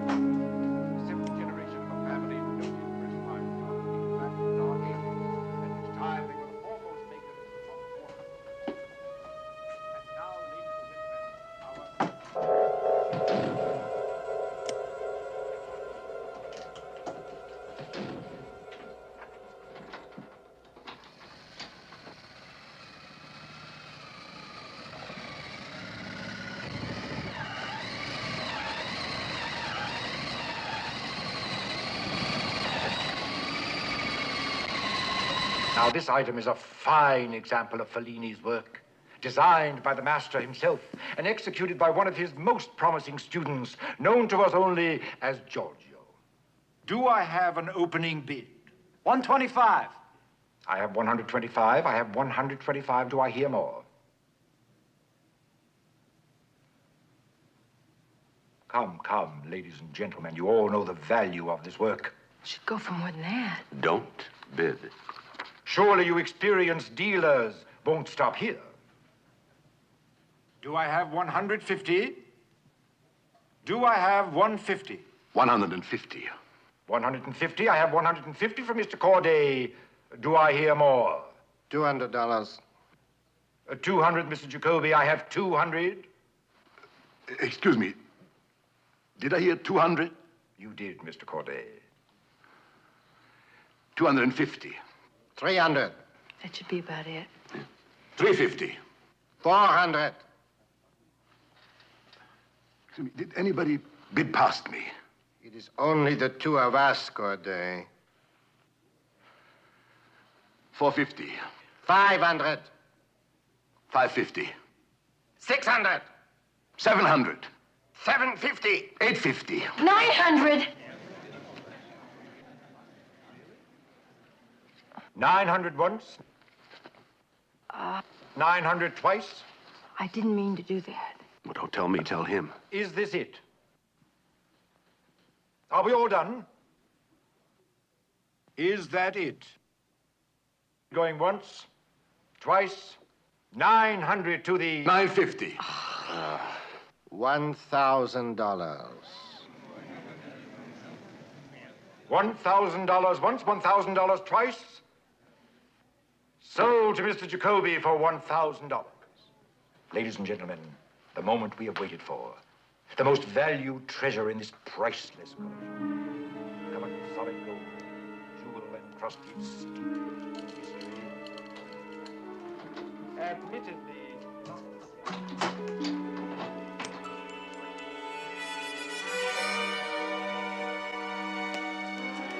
The authenticated coffin of Caesarion, the son of Julius Caesar and Cleopatra. You will find the item on page 37 of your catalog. We shall start at $300,000. And now, here, the prize of the evening is gone!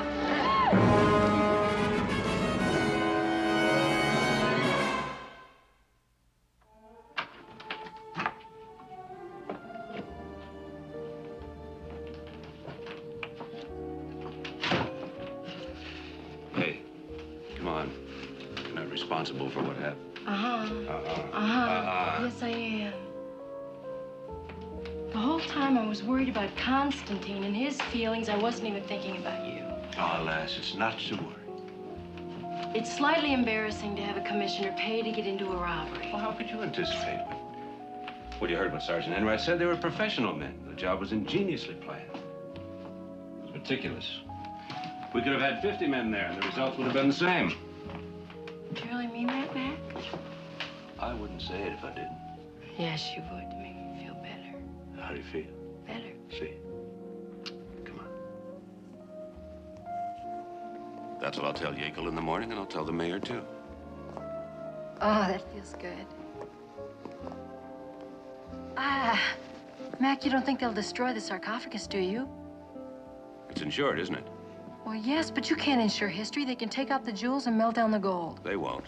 If they did, it would be worth only about half its present value. But it would be easier to dispose of, wouldn't it? Yeah, but they won't. They don't dispose of it. What are they going to do with it? But we'll get it back. How? I don't know. Let's sleep on it. Mildred turned the bed down. Oh. Oh. She left us another note. You better translate it. You've majored in Mildred. Mrs. McMillan. Or Mr. McMillan. Good, good. Meyer Feinbach. Good. Who's Meyer Feinbach? Will you stop? How am I going to read it? Major. Mayor phone back. Phone the mayor. You want some coffee? Yeah. Instant or instant? Pick one. Instant.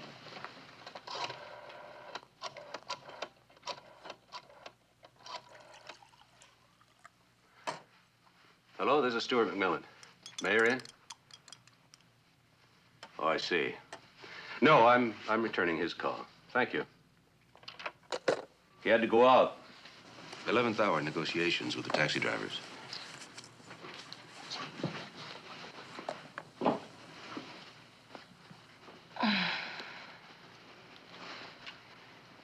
Mac, do you think it was an inside job?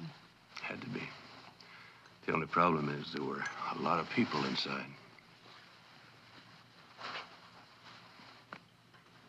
It's bothering you? Nothing. Oh, nothing. I've known you so long you don't wrinkle up your tie if nothing's bothering you.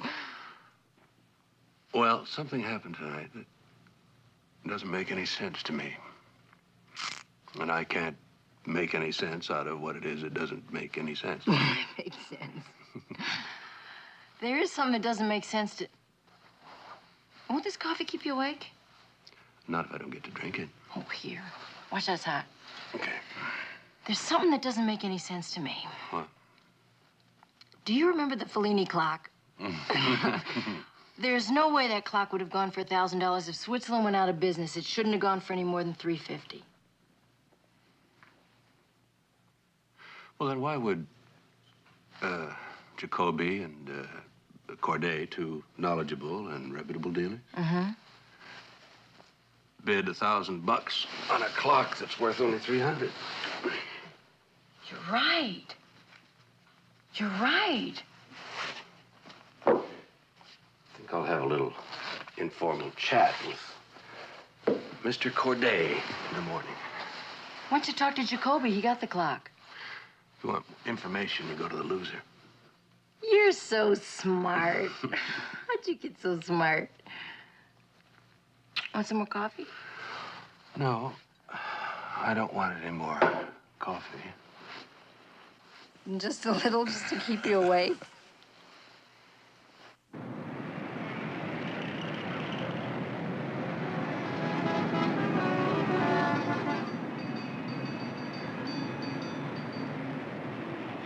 Let's try Sacramento Street, John. It might be a little bit faster. And we'll drop Mrs. McMillan off at the hospital. Oh, I'm gonna go to the auction gallery first. We'll stop at the auction gallery. What's wrong, John? Well, I guess I'm the one that's elected. You're page 1 today, Commissioner.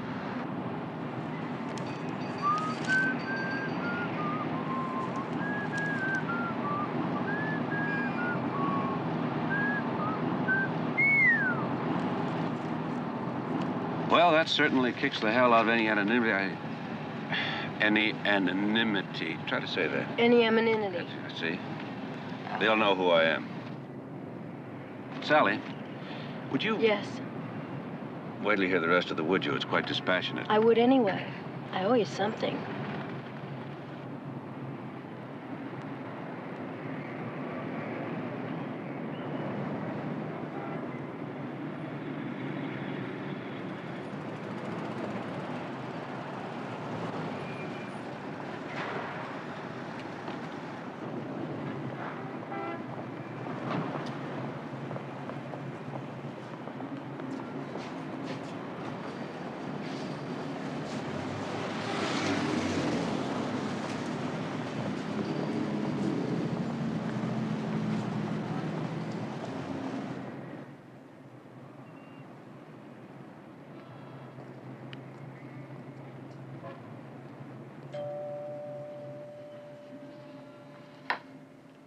Good morning. Good morning. I simply love that Victorian cradle that's in your window. That is an Empire cradle. It predates the Victorian era by 50 years. Oh, well, it's so beautiful here, I'd love to look around. Oh, you have set to wear Namakara period 14th century. Nara period. No, are you absolutely certain? And Nara period is 8th century. Well, I'm interested in purchasing something. A clock, perhaps. You tried last night. Sir? For a moment, I couldn't place you. Of course, every man sees a beautiful woman and tries to find a way he met her. Last night, the Maryvale auction. I'm found out. The pleasure is mine.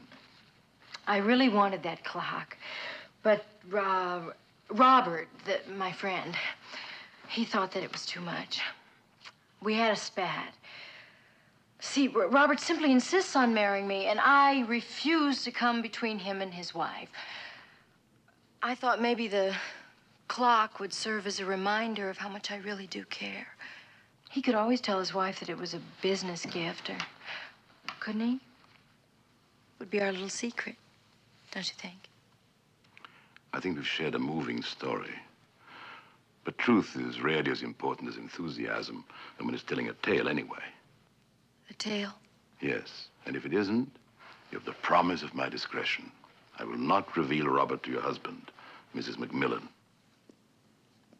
Mr. Corday, I want the Fellini. I didn't get the Fellini. I know. What is a test of some kind? The value of that clock. You know antiques. You know them better. Thank you for the compliment. If that clock was worth $1,000, it was worth $1,100. Why did you stop bidding? We all have to stop somewhere. Please do come back and take up my time again.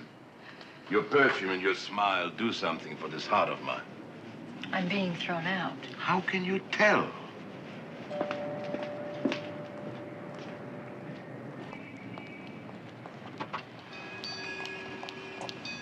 While you're at it, run a check on the two Mac, I antique blew dealers. it.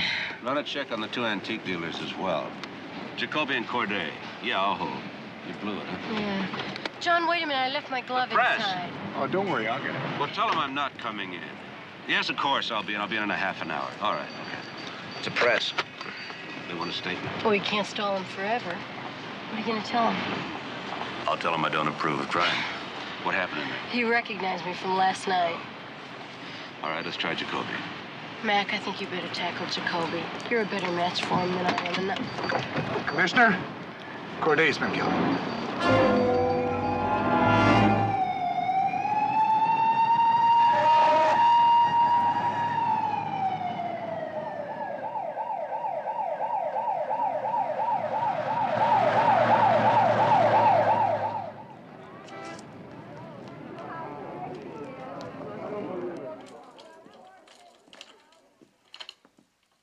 something that happens to somebody else.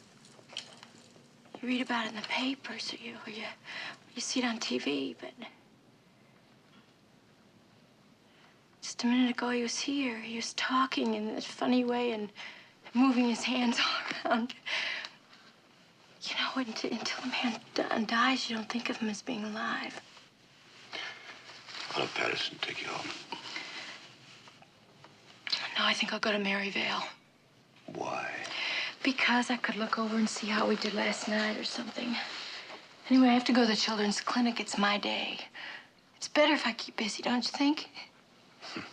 Yeah.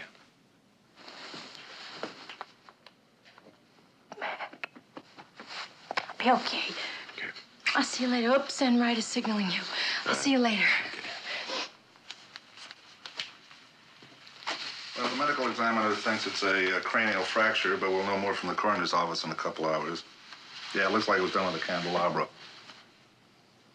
It's the chief. Yeah? Morning, Commissioner. Now, looks like you bought yourself the local franchise on trouble. What were you doing at Corday's? He overbid on a clock last night. I wanted to know why. Did you talk to him? No, my wife did. I stayed in the car. I see. So it was Patterson who found the body, huh? Yeah. She left her glove inside. He went in to get it. Look, I'll be back in the office in about an hour. I'll talk to you then, okay? Okay. Do me a favor, Mac. Try to avoid the press if you can. How? Is Commissioner McMillan on the hot seat? Traditionally, it has been an advantage for a police officer to be at the scene of a crime, but for Stuart McMillan, propinquity is anathema. Last night, he was an unwilling witness to the theft of the fabulous coffin of Caesarion. Today, he found himself a spectator at the brutal slaying of art connoisseur and antique dealer Edmund Corday. It is being said at City Hall, unofficially of course, that the mayor wants his commissioner less present and more active. If results are not immediately forthcoming, the city may have a new crime commissioner. Come in. Mr. Constantine. He's not in yet. Oh, hi, Mr. Wurtzel. No one is in yet. I'm afraid last night decimated our staff. How are you feeling, Mrs. McMillan? Terrible. I know. Gruesome and unexplainable. Why Edmund Corday? At best, he was an inept copy of a human being, a petty thief. Certainly to be the object of a murder requires more history than that. Petty thief? His handling of money, not his own, did not reflect well on our profession. Was he bidding for someone else last night? I would imagine. But last night's performance was not vintage Corday. He suddenly gave up, which is not at all characteristic, especially where Jacoby is concerned. Jacoby? Yes, an old and not too dear ex-partner. Ex-partner? Yes, they were dissolved about 3 years ago. Gregory, Oh, where is he? He's not in yet. He's not in yet? Not in yet. Where is he? I don't know. I'll wait. Mrs. McMillan, may I... When do you expect him? I don't know. I can't wait. Mrs. McMillan, may I present Mr. Stryker? How do you do? Oh, I'm sorry you're here about the Fellini clock. Ah. I'm afraid you didn't get it. Oh. You authorized us to bid up to $350. Believe it or not, it went for $1,000. Oh, 1,000. Well, would you have Gregory call me just as soon as he can? I won't be in town for the Beaujolais d'Estate auction. I'd like to discuss several bids with him. Oh, good to see you. Sort of a nervous young man, isn't he? Is he a dealer? No, he's the producer. That's Andre Stryker? Yes, the Repertory Theater. Well, no wonder he's nervous. His play is opening tonight. We're going. And to his party afterwards? Well, we were invited. Oh, do go. He has the finest collection of timepieces in the world. He's a horologist. As a matter of fact, I'm surprised that his bid was so conservative on the Fellini, considering how desperately he wanted it. Well, if he wants it desperately enough, he can always buy it from Mr. Jacoby. I doubt it. Jacoby would not have bid that kind of money, unless he already had a buyer. It's not Patterson. A man has a criminal record, therefore he's automatically suspect. Wrong. No more wrong than you're using that record as his defense. How do you want your coffee? Black. Patterson should have spotted the body as soon as he opened the front door. But it took him a full minute to report back, and I have that on the best of authority. Oh, yeah? Who? You. Well, all right. He was probably shot. 10 seconds. You want to look at the body? Another 10 seconds. Patterson's a pro. He wouldn't have touched anything. You don't owe Patterson any loyalty. No. Loyalty is something you can buy at a pet shop for $20. I owe him trust. You got another dime? I'll look. Excuse me, sir. I've got a full report on Corday. Where is it? Well, I left it in the car. Oh. Anyway, his record was clean. Incomplete on Jacoby. Oh, and the lab sent up this report, and there weren't any fingerprints on that candelabra. Well, obviously, Patterson was wearing gloves. How about a couple of nickels? Yeah. Patterson always wears gloves when he drives. So does my wife. At least one.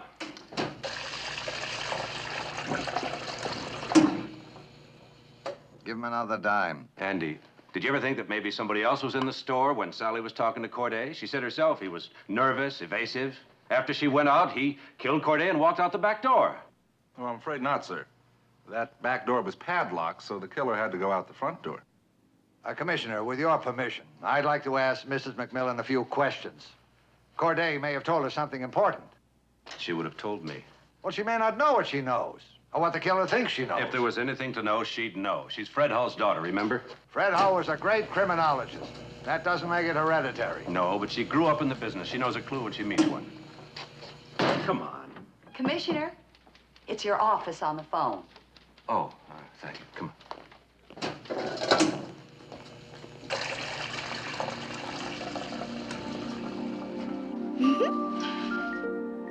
That's so funny. What did I say?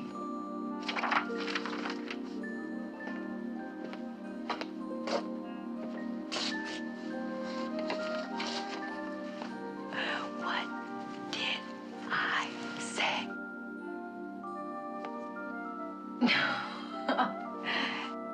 Did I really say that?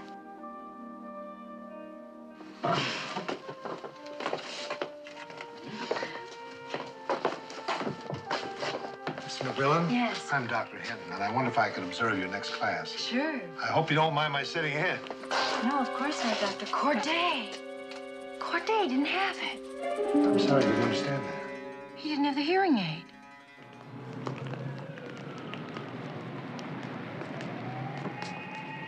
Well, where's the car? Oh, it's tied up in traffic. Guess he had trouble parking. Why is there so much traffic at this hour? Well, there's that movie company shooting around the corner. You okayed it. Oh, yeah. Well, go get the car. No, wait a minute. We'll walk. Have Patterson follow us. Oh, Commissioner. Yeah. If I was married to Mrs. McMillan, She'd be Mrs. Yackel. I wouldn't have Patterson drive her when she was alone. You know, we have a complete file on him. Enright, bring me that file. There's nothing about Patterson you can tell me that I don't already know, Andy. He's been with us over a year now. He's too smart to get involved. Yeah, but it's not just Patterson. You see, he was part of a gang, most of whom have not been rehabilitated by Mrs. McMillan. Thanks, Enright. Yeah. They come in all flavors. Assault and battery, armed robbery, murder. Oh, here's a beauty. Classic nut. Kills without reason. You know him, his name's Duhawk. Annie, this is Mr. McMillan. Is he there? Can he be reached? Lunch. Well, maybe I could ring him in the car. He didn't take the car.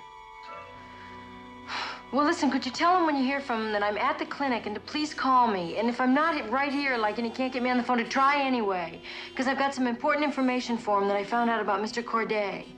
Now, don't forget, okay? Okay.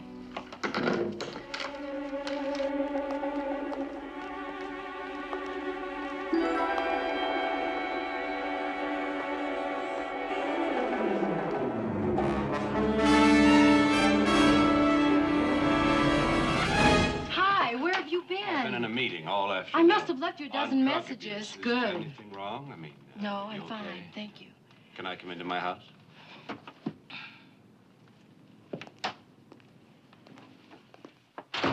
Why didn't you answer my calls? I tried to call all afternoon, but you were on both phones. Someday, Sally, you're going to have to tell me how you do that. Look, it's been a rough day for both of us. Let's start again.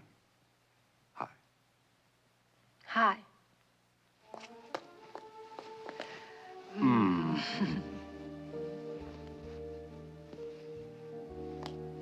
Mac, you didn't have it. I knew that all along. Who didn't have it? Corday. Of course he didn't. Corday didn't have what? What's the word? What is it? A hearing aid. Yes, he did. No, he didn't. Mm-hmm. Well, no, he did. He did have it at the auction, but he did not have it at the shop. He didn't? No, but he heard every single word I said. He actually didn't, and yet he did. Right. What you're saying is that the hearing aid was a fake. Right. Or it was, whatever you were gonna say. it was some kind of receiving device. Someone was sending him signals, someone who needed time to steal the coffin. Corday had to keep the bid going till they could get the coffin out. That means Jacoby was in it with him. He was? How? You don't know? Do you? Your father would have demoted you to a niece. It takes two to keep the bid going. They had to be working together. Why didn't I think of that? Nevertheless, you have one hell of a mind, you know that? You have a very poor but pleasing sense of direction. It's good to have you to talk to. I know. Work things out. I know. Two. We have to go out tonight. Yes, the theater. Yuck. A martini? Yeah. Mac, I just thought of something. What?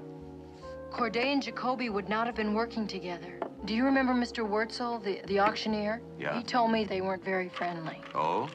How friendly weren't they? Well, he said they were ex-partners that didn't speak.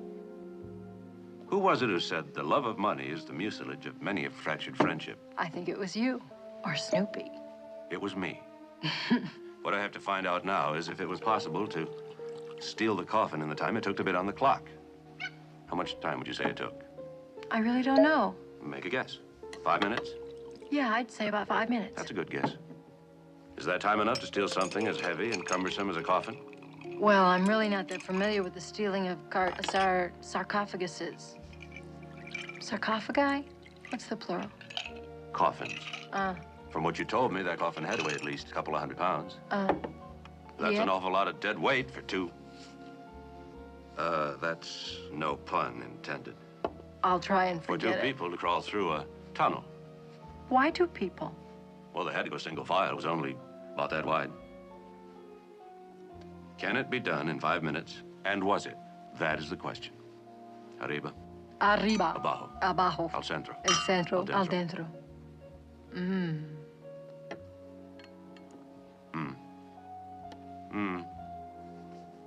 What time does the gallery close? I think they're already closed. Oh. I wonder if I can get Constantine to open up for me. What time's the theater? Unfortunately, it's 7:30. It's opening night. Oh, look, why don't you go on ahead? I'll catch up with you later. If you don't want to go alone, you can call somebody. Chester. Chester, he's no fun. What about your mother, then? She loves opening nights. What about dinner? Oh, I'll leave to the party. Are we going? I wasn't sure. We have to. I'm representing the mayor. He's locked in the elevator strike. Are you going to be using the car?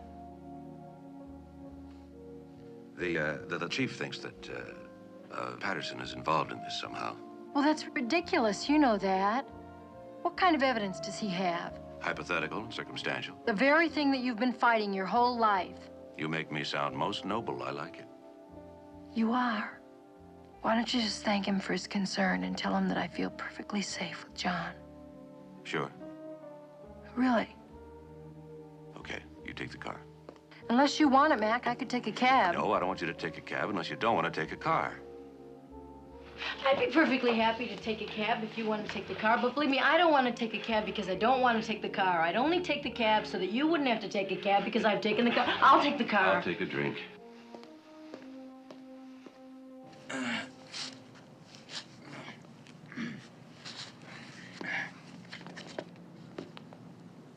What time, Phil? 7 minutes, 14 seconds. I'm sorry to hear that. My wife and I figured it only took 5 minutes to bid on that clock. Yeah, that's what I thought. 5 minutes at most. I thought you'd left. You said you were leaving. Well, I hung around. Yeah. Unofficially. Well, I'd never been to an auction. Hey, what if they used 3 guys to carry that thing through? All the evidence indicates only 2 men stole the truck. Okay, Joe, thanks, that's all. Where'd Constantine go? Oh, well, thank you.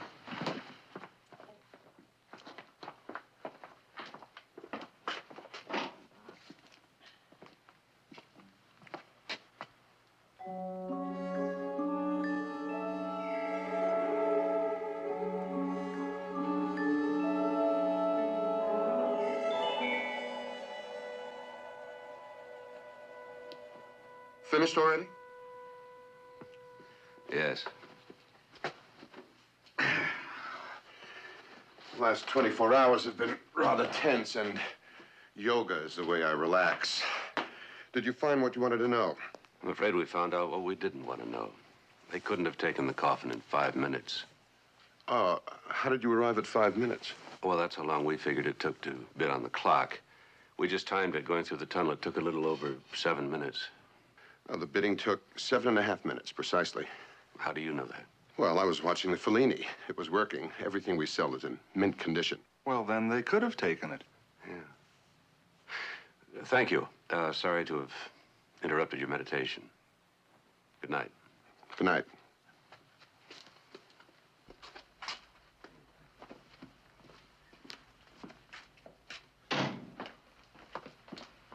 Well, where are we going? Jacoby's. I'd like to ask him a few questions.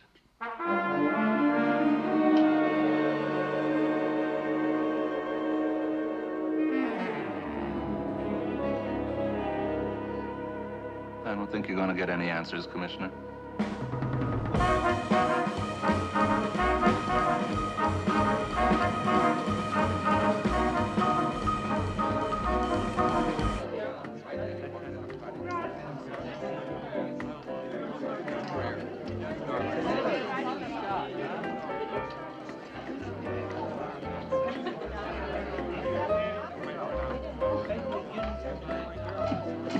Knows what it was all about, huh? I want to tell you something. I might want to try and figure it out. If the writer wants to collaborate, then let him hire me. I don't know, Harv. I was thrown the minute I got into the theater. Who needs naked ushers? I love them.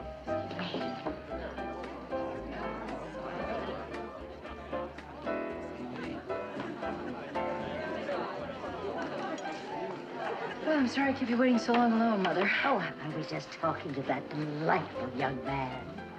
That delightful young man was the star of tonight's play.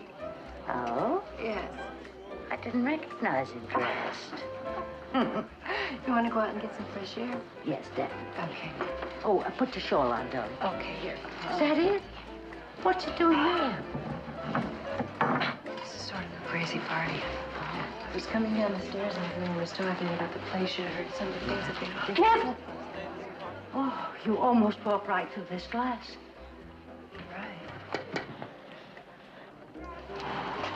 Mr. Stryker, you really should have these doors marked. Oh, I know. I keep forgetting it. I've almost gone through them myself. Let me replenish this for you. I understand that clocks are very symbolic. Psychologically, the heartbeat means mother. Mother.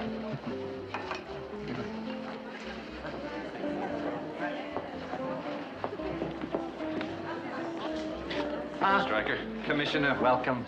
I'm sorry I couldn't make it to your play this evening. I'll try to catch it later on in the week. Well, I doubt very much if that will be possible. We were a flop. Oh, well, you certainly couldn't tell it from your guests. Well, there is never so much happiness as that over someone else's failure. Oh, I'm sorry. Well, my loss pales in comparison with yours. My loss? The coffin. Oh, magnificent workmanship. Oh, allow me to lead you to your wife. Thank you. No, don't do that. I was just looking at it. I'm sorry, my dear, but the less one moves precious objects, the less danger there is of harming them. This is for your mother-in-law. They're out on the terrace. Now, let's get some food in you. It's a good thing Mac didn't come. He would have... Mac! Hi. Hello, Mother. Commissioner. I know that's for me. Thank you, darling. Hi, darling. Hi. What's the matter? Oh, you two go ahead and talk. Don't worry about me. Ted can drop me off later, all right? Okay. Oh, night. Night, Mother. What's the matter? Jacoby's been killed. Jacoby. It's gone. Okay.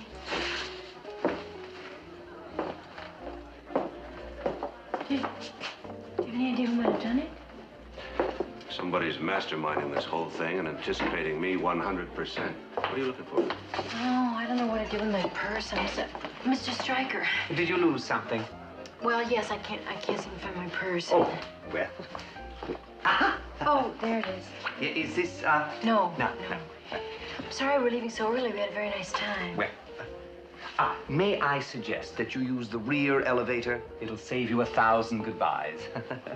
No, please don't touch that. You know, there's one thing. Well, what happened to Mr. Jacoby, it does clear John. I mean, he's been downstairs all night.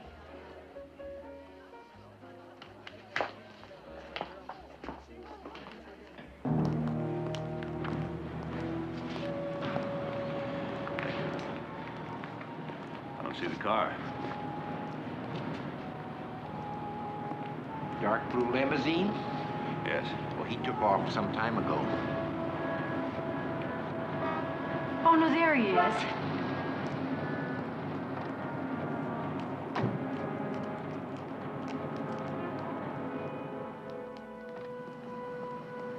I'm sorry. I hope you didn't have to wait too long. Oh, no, we just came down. Where were you? I went for cigarettes. It's hard to find a place open in this neighborhood. I didn't expect you'd be leaving so soon.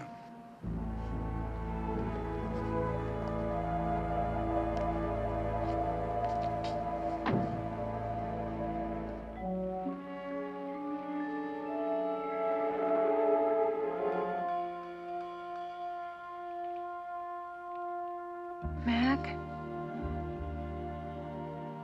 Go to sleep, honey. Don't get up. Too late. I think I'm up. Are you okay? Yeah, I'm okay. Want something to eat? No, thank you.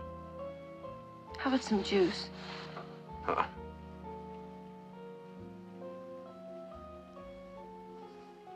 How about some company? No, Sally, go to sleep.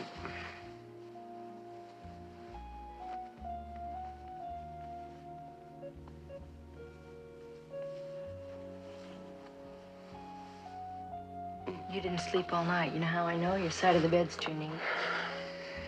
What time is it? 6 o'clock. Why don't I call the office a little later and tell them you're not going to come in till real late?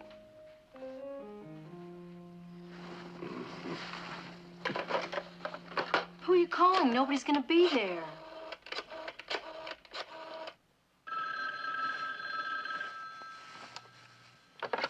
Yes. Sergeant Enright, did I get you up? Yes, of course you woke me. What sort of a stupid question is that at this time of the morning? This is the commissioner. Well, hello, Commissioner. No, you didn't wake me. It's perfectly all right. Good morning. Meet me at Jacoby's at 7:30, right? Right.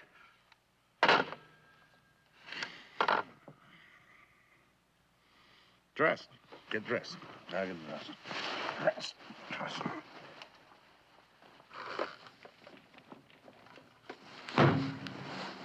Damn. Does that damn have any significance, or is that just speculation? I spent 14 years practicing criminal law. Freeing men I thought were innocent. If I could be so sure of an innocent man, why can't I find one guilty man?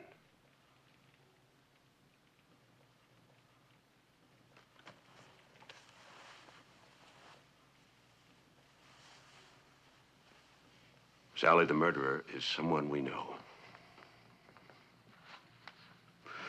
Someone we've been talking to in the last 36 hours. Somebody I felt is innocent, and that's what's kicking me in here. You didn't make any mistakes, Mac. God, I hope not.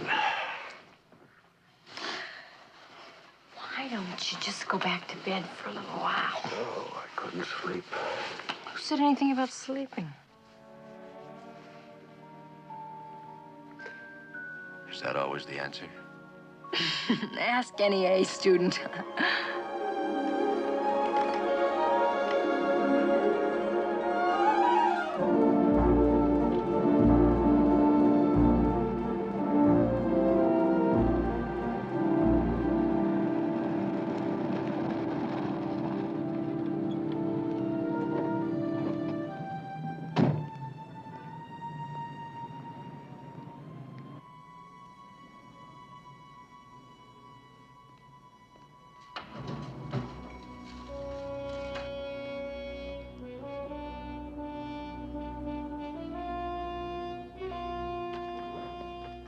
Enright.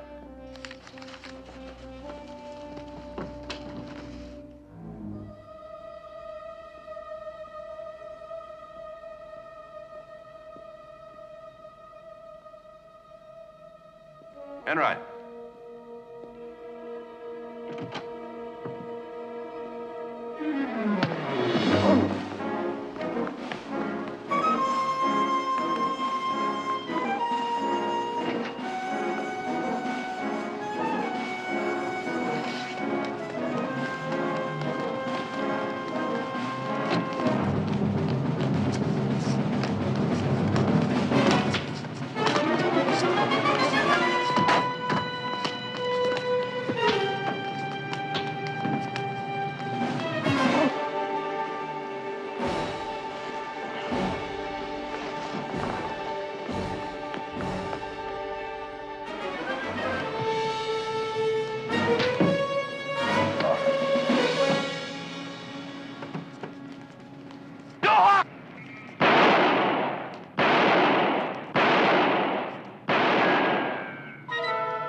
Help that man, please!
Hey, those guys are swiping our bikes!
Nurse Kenner.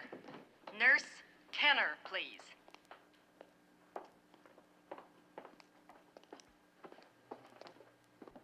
Oh, I feel for you, man. not now. It wouldn't do you a bit of good.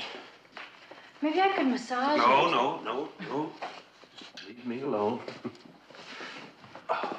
Hurts that much, huh? Oh, Sally, it's... Even my limbs are lipping.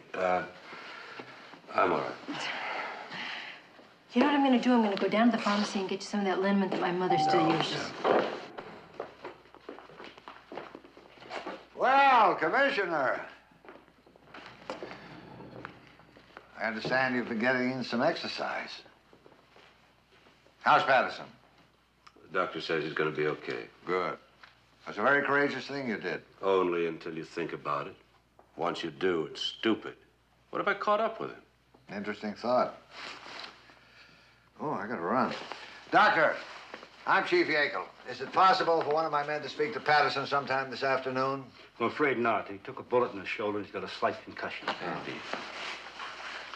Patterson's one of us good guys. He almost got himself killed trying to save me. I know. I know. But you still feel he might know something. We could help. Somebody wanted to get rid of those 2 antique dealers. Somebody succeeded. Wonder what they were looking for.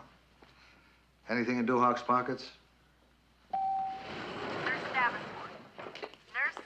Oh, Enright, hold that elevator. Sorry I have to rush, Mac. Go down to Jacoby's shop. See if we can get an idea of what they were looking for. Hold it, Charlie. I'll go with you. Just where do you think you're going? Back to Jacoby. Oh, no, you're not. You're going to go home and you're going to take a long, hot bath. That's what would be best, wouldn't it, Doctor? Nope. Drop you off at home. No. Well, that's what my nurse said. Dr. Ryan. I think I'll go to the gallery. I still don't know how well we did, and then I can walk there. Yeah, I'll pick you up after. Hi, Commissioner. Well, I'm sorry I missed you at Jacoby's. They went up instead of down. I do not care if you have a search warrant. You have no right to go through my brother's personal effects. This is something we must do, Madame Jarnac. I'm very sorry. You more or less ran the business for your brother. Did you not, Madame? My brother was the business. I was his secretary, the bookkeeper. To whom did your brother extend credit? Only to a reputable collector. Or to an old customer. Then we can safely assume that the buyer was known to your brother. Yes, Why do you think your brother was picked to make the bid? my brother was one of the foremost authorities on clocks in this country. Where in America will you find a collection as fine as those? Yes. Did your brother have any business dealings with Andre Stryker? No. Don't you consider that odd? Odd? Yes. A noted collector, a renowned dealer. It would seem natural for them to be doing business together. We dealt with him years ago, when my brother and Edmond Corday were partners. You don't like him. I do not consider him worthy of like or dislike. Did you ever tell your brother how you felt? Yes. I forbade him to deal with that man. Well, then, if he were representing Stryker and bidding for the clock, we now know why he didn't tell you. Don't you agree? Yes.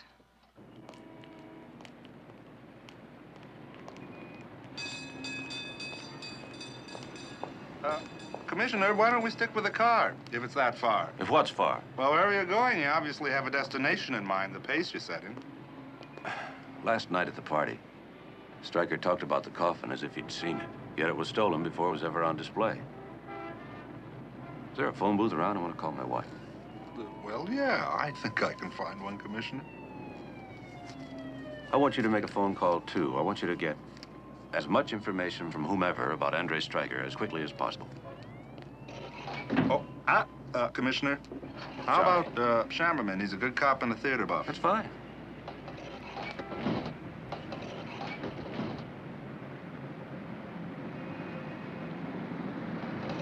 Do you have change for a quarter?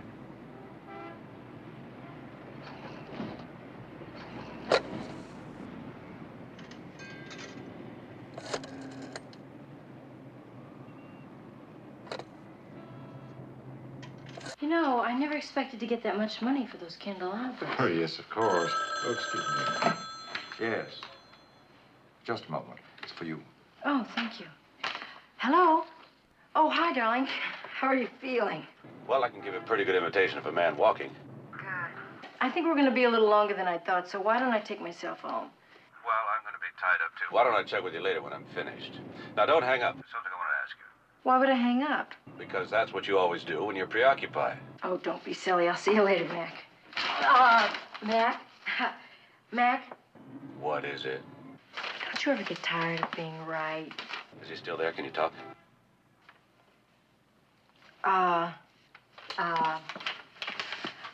No. All right, be careful how you answer.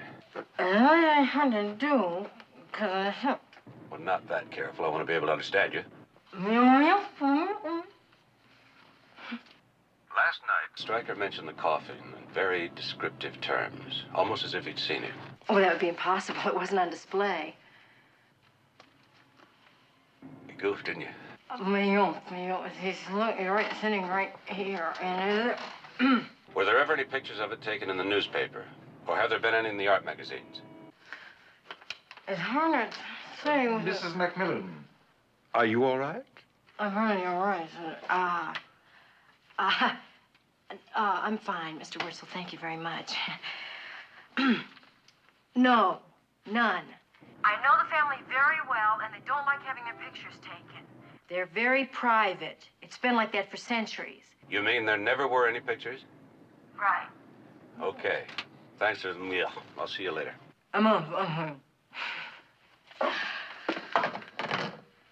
You know, that's a lot of money for candelabras. Okay, here's what I got. Stryker came out of nowhere about 7 years ago. And the impression is he's got lots of money. And most people think it's inherited because he's never had a hit play. But it wasn't. The family didn't have any money. He's unmarried, takes 10 to 20 trips a year, most of them to Europe to see plays. Sounds like a good cover-up. You're dealing in stolen art. Let's go see Mr. Andre Stryker. You want to walk? Take the car. Let's walk. To the car.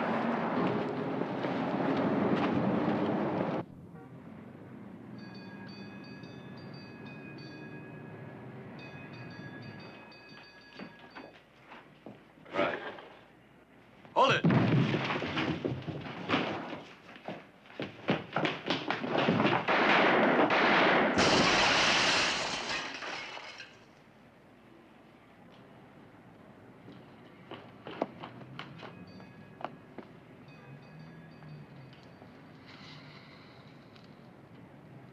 Commissioner?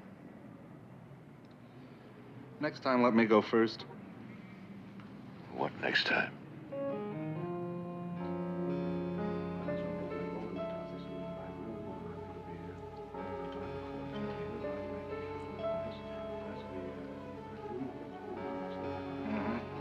Yeah, well, I think we're just about finished here.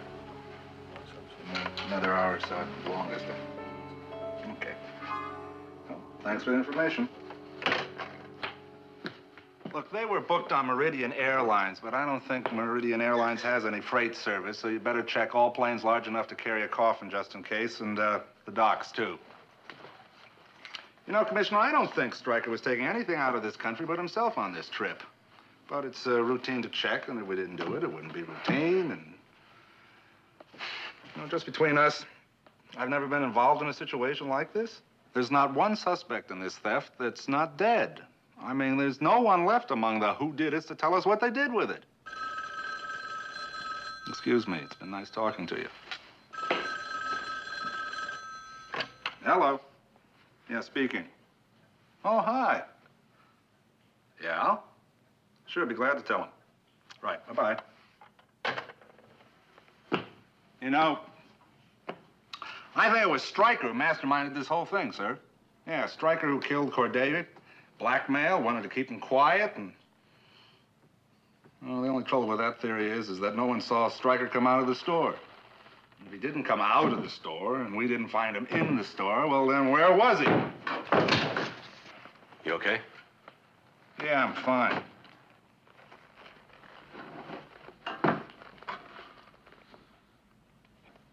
Hey. Yeah. You think? Yeah, why not? I mean, there were a couple of these in Corday's store. One was larger, too. Yeah. Where did you open this thing? I don't know. I just sort of, I hit it. You all right?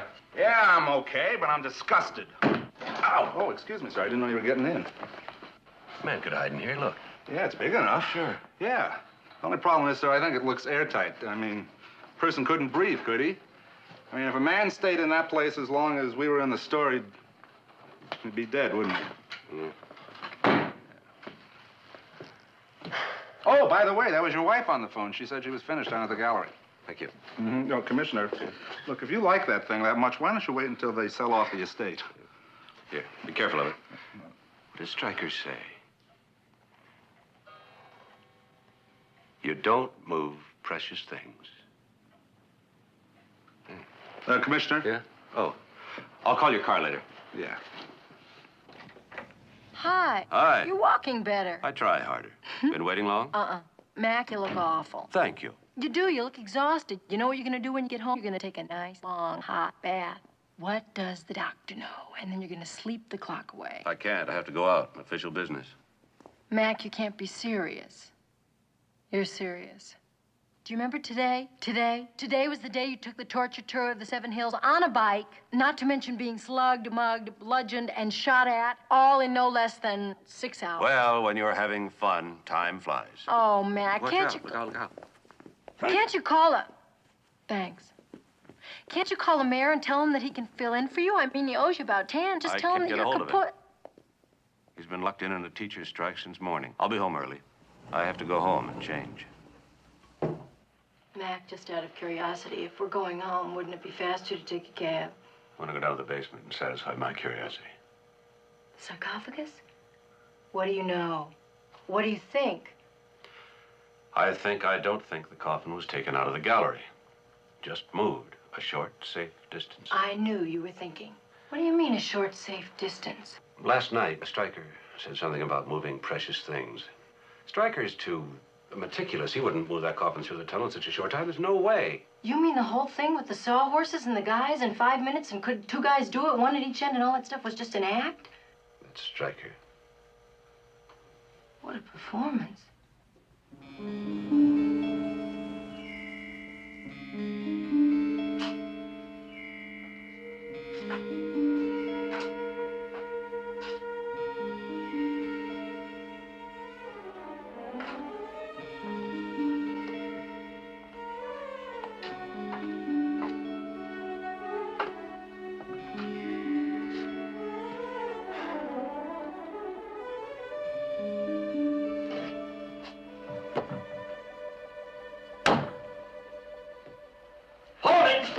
No one's allowed in there.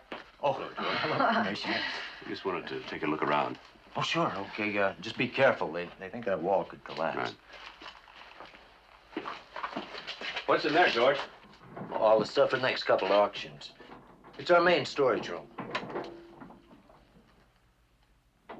Yeah. May we take a look? Oh, well, no one's supposed to go in, but... Thank you. In your case, I guess I can make an exception.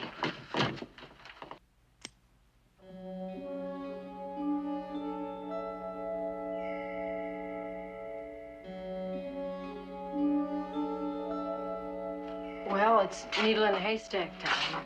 Size is in our favor. It's not in there. There's only a certain number of places where one can stash a coffin. Still, it could be hidden behind, everything. Yeah, well, pick a beginning.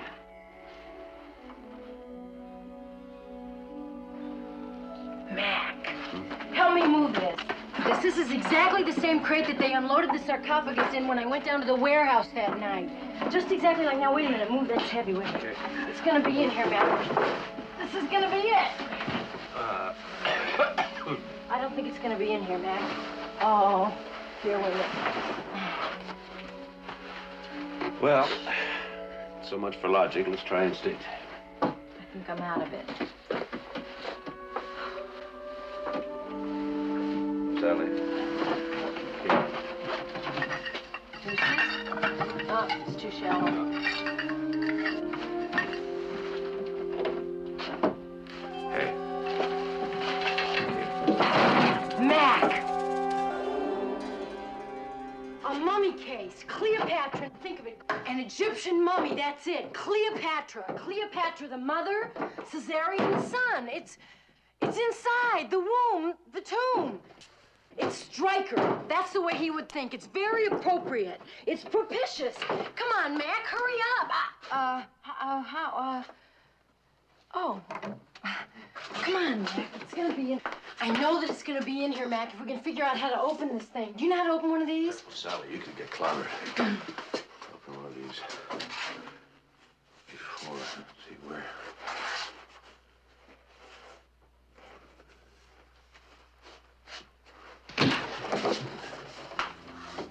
Oh, Wow.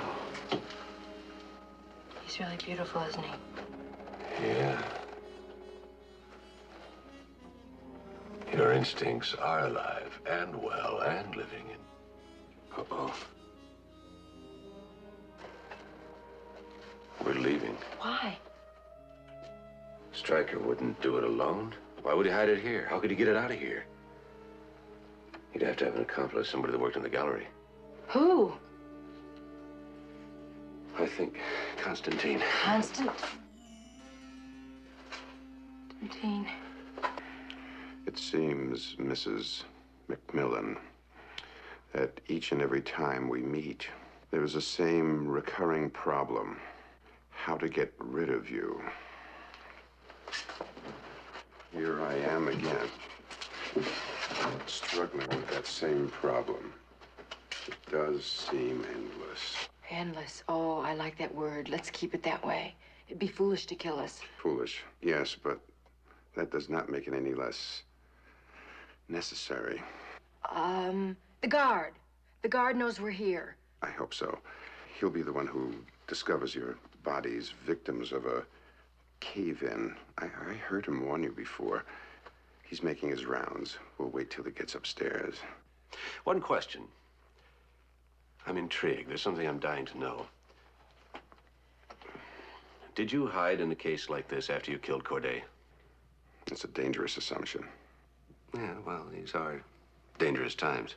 A man would suffocate if he were in a case like that for any length of time. Not if he practiced sunyata. What? Sunyata, Sally, is a discipline of yoga, and I think Mr. Constantine, who is an expert, would agree that if one were serious about it, one could maintain a state of suspended animation for some time. And that's how you stayed inside so long without suffocating. Here.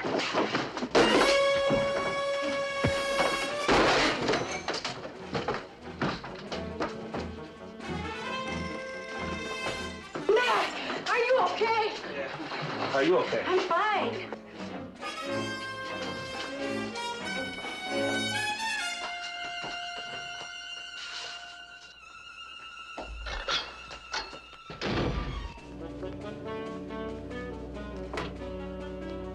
Call the police.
I'll meet you guys downtown. I've got my own car outside. Okay, now I think I can answer your questions. You see, the chief felt that none of this would have happened if Corday hadn't been so greedy, wanted a little bit bigger piece of the action, and so Constantine killed him. Hey, what are you going to do about that coffin? I mean, are you going to hold a new auction? No, there are several collectors that have said that they definitely wanted it, so I'm going to sell it to the highest bidder.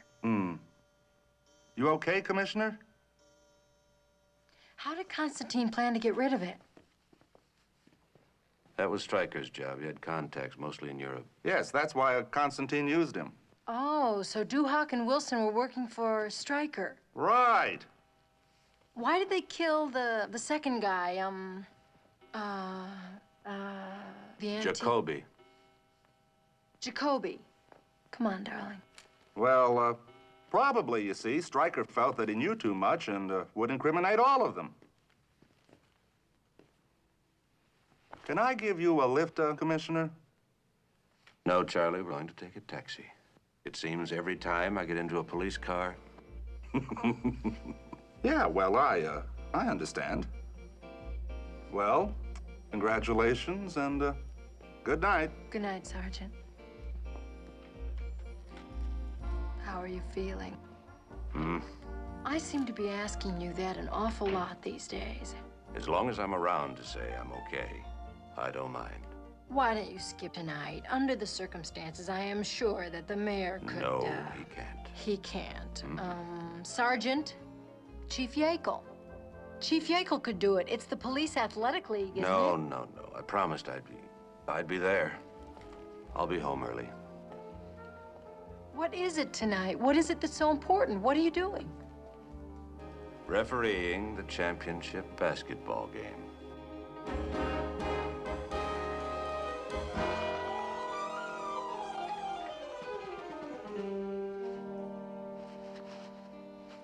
Is that you, Mac? No, it's me, Jim. Jim?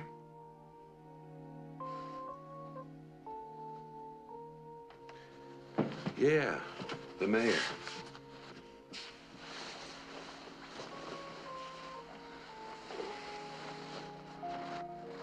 Mac asked me to fill in for him. He's busy. I voted for you in the last election. Hi.